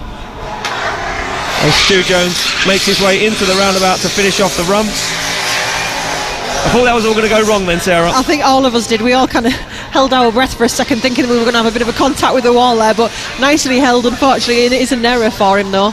Yeah, it certainly is, and yeah. Not sure if the judges will score it, maybe a 0 or very light. No, they're going to score it when it is very, very low there, and as you can see, a 47 for Stu Jones, so he stays where he is in 11th position with a 70. We go back to the start line. As you can see, the lights now starting to come into effect, a little bit of smoke, the lights, it's looking good. Yeah. Looking like a concert. It's going to be. Like a concert, yeah. So out of the grid, ready to warm up their tyres, will be Carl Farrar, the part-time rockstar. Only part-time, Sarah. Yeah, I think that full-time thing was a bit of a fib. It's a lie, yeah, it's a lie. So Carl Farrar warms up the tyres on the back of this 1JZ powered Mazda RX-8. And Farrar with a 61 on his first qualifying run.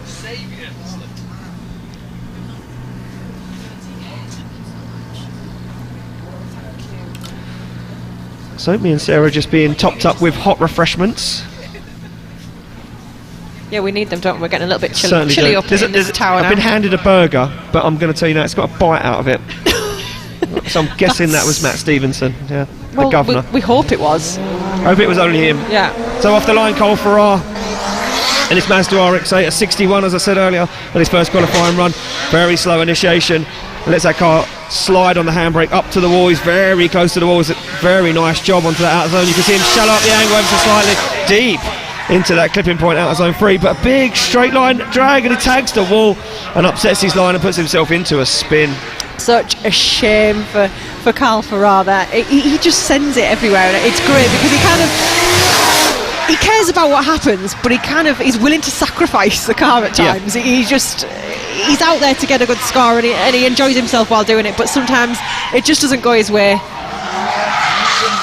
But that's the risk you've got to take. If you want to get the right line, you've got to take the risk. Certainly have. So Carl Farrar will finish up his run there, and we will make it official. It will beat a 0 because spinning ain't winning, Sarah. No, unfortunately not. However, he did get a 61 in his first run, so that's not too bad at all. No, it certainly isn't. So Farrar makes his way back to the grid, and then we unleash this madman, Stephen Fitzgerald.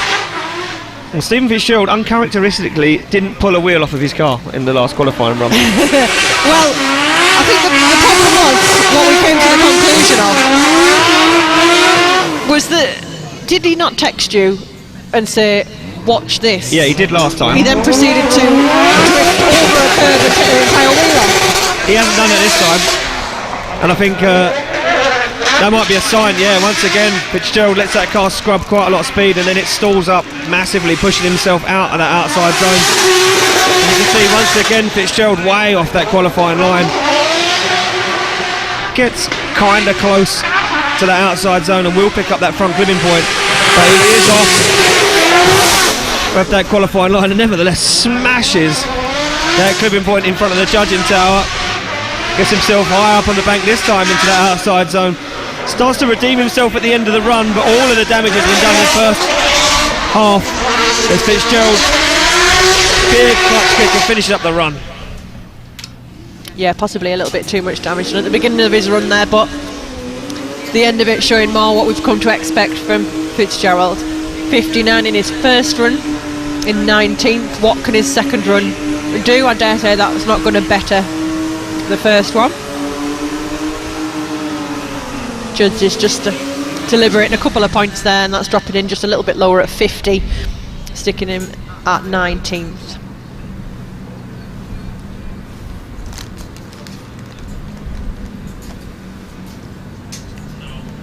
And next up there we've got David S in the E36 328 Turbo, one of the highest power cars we've got in the lineup today, over 700 horsepower. Yeah, incredible car this, and a very wild driver behind the wheel as David S now fires up into that first outer zone. Once again though, another driver not managing to fulfill it, sacrificing that qualifying line as he throws up a smoke screen in front of the grandstand. Again, another driver sacrificing clipping points and outside zones just to make a clean pass of the circuit. You see very shallow angle and almost a straighten in front of the judging tower as he reinitiates back up onto the wall once again. And very uncharacteristic of Devidas right now. He gets himself into the roundabout,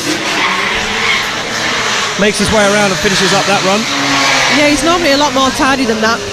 Maybe he's kind of gone, it's the last round, I'm just going to go out there and have fun, relax a little bit. I genuinely think that the fact that this track is so unforgiving. There we go, a 65. He does better his first qualifying run.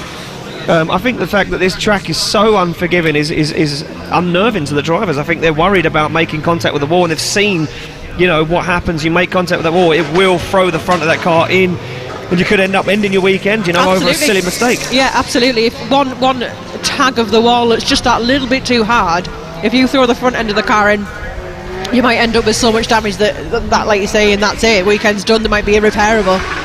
There's only so many spares these guys can carry around. Exactly that. So as you can see, the next group of drivers make their way out onto the circuit, and the first driver for their qualifying run will be Ian Rutherford. No, it won't be Ian Rutherford. It's in fact William Hanna. My mistake there. Jumped in the gun. Too excited. So Willie Hanna comes off the line.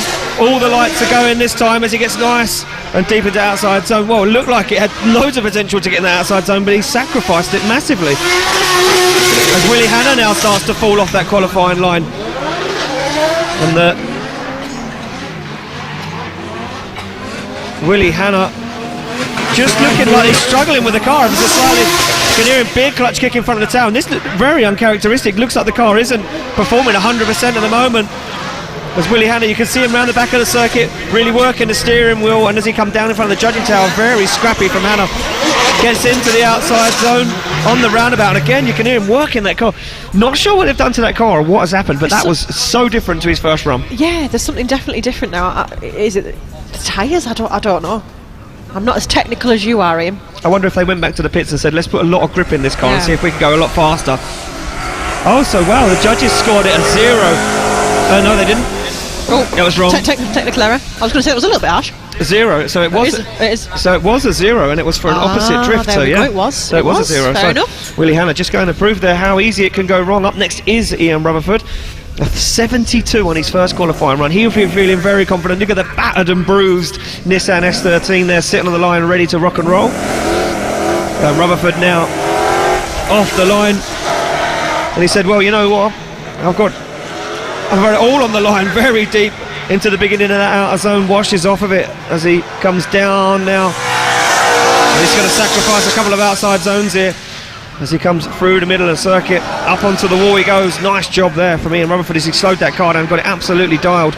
There's a front bumper on that front clipping point. Carl's on big angle in front of the judging tower. He's going to take down that outside zone as he scrabs the screen, just tags the back bumper onto the wall. Once again tags the back bumper onto the wall. Dab of the foot brake as he sets himself up nice for a nice line down into the roundabout. You can see him work that steering. Perfect transition into the roundabout for Rutherford as he screams across the line. Another confident run from Rutherford. He does like tagging that wall, but he's confident with it. He knows the limit. He knows he can kind of brush the wall and without doing too much damage. Yeah, but judges not liking it. Lost a couple of outside zones there and just not tidy at some parts of the circuit. So there we go, a 55 on his second qualifying run, and then we enter into the top 5 in the championship. Up next, Luke Barker.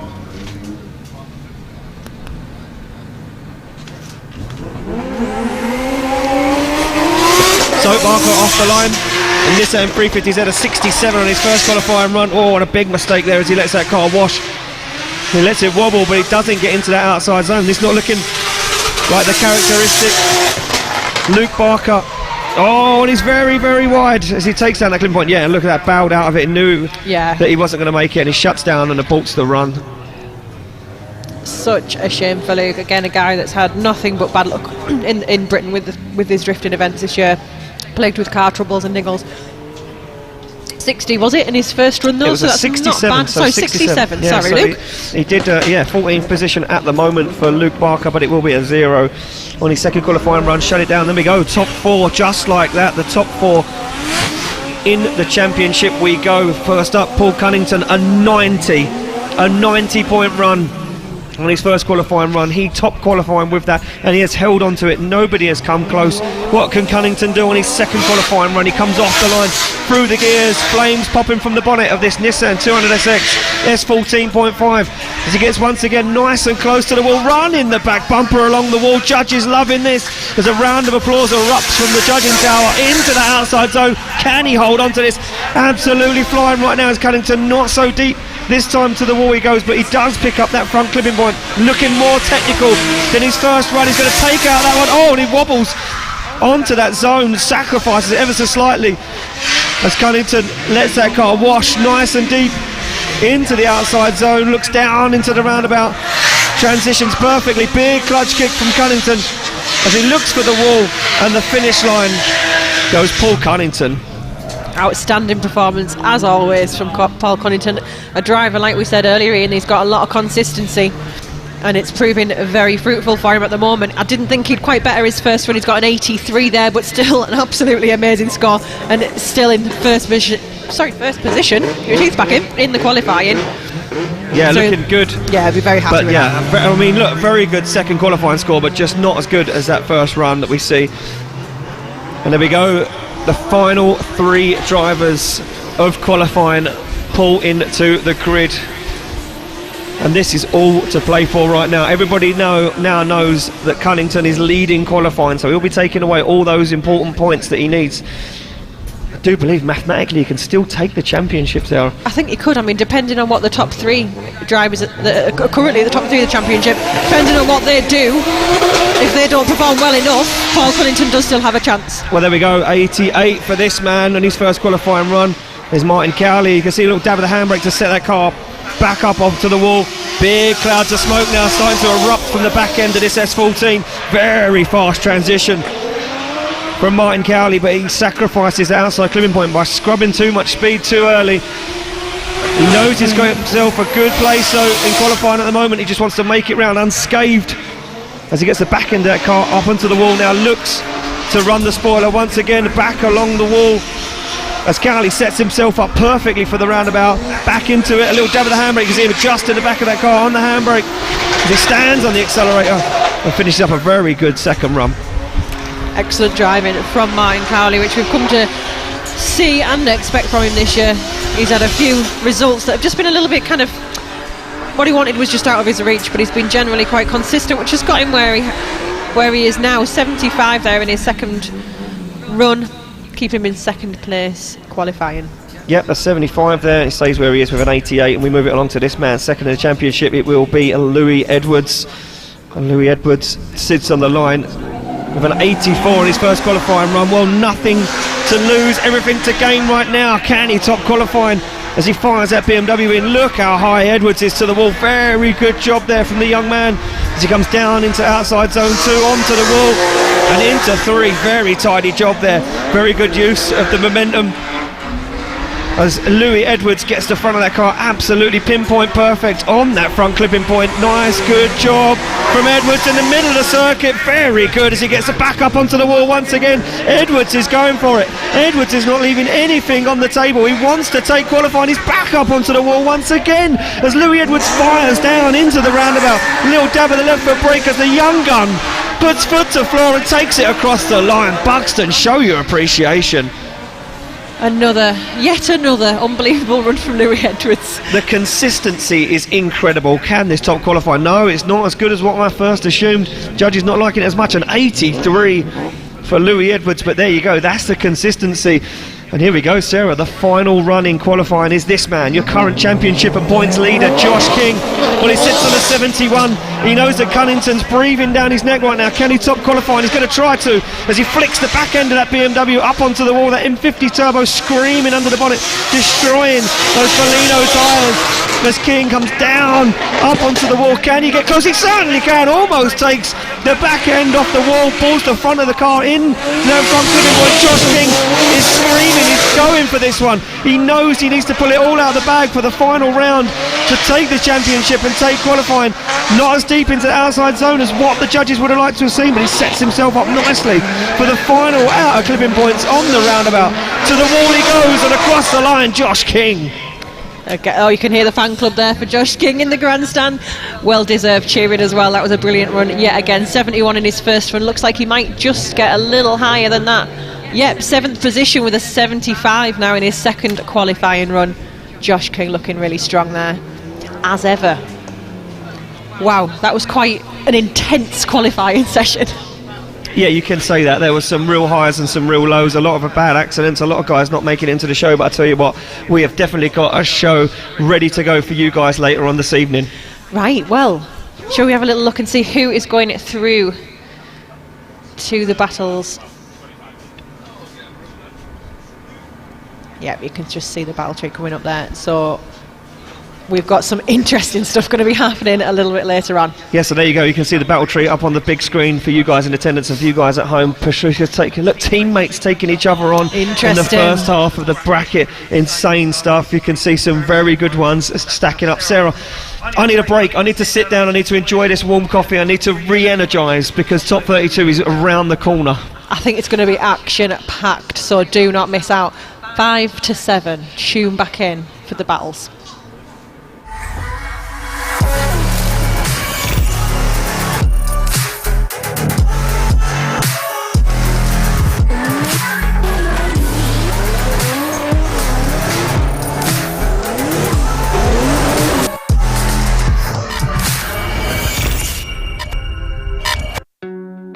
We are Funk Motorsport, your heat management specialists.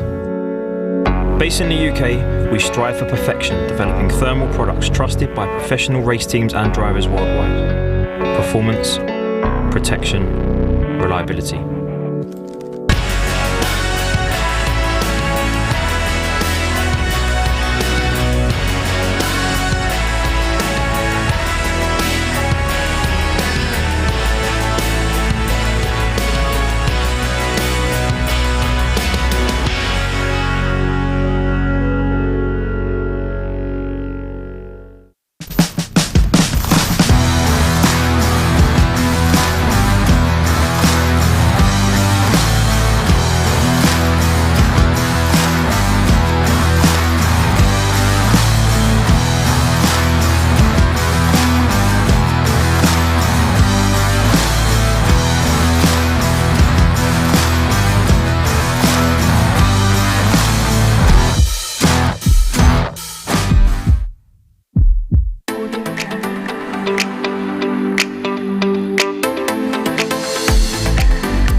Tarmac Sports.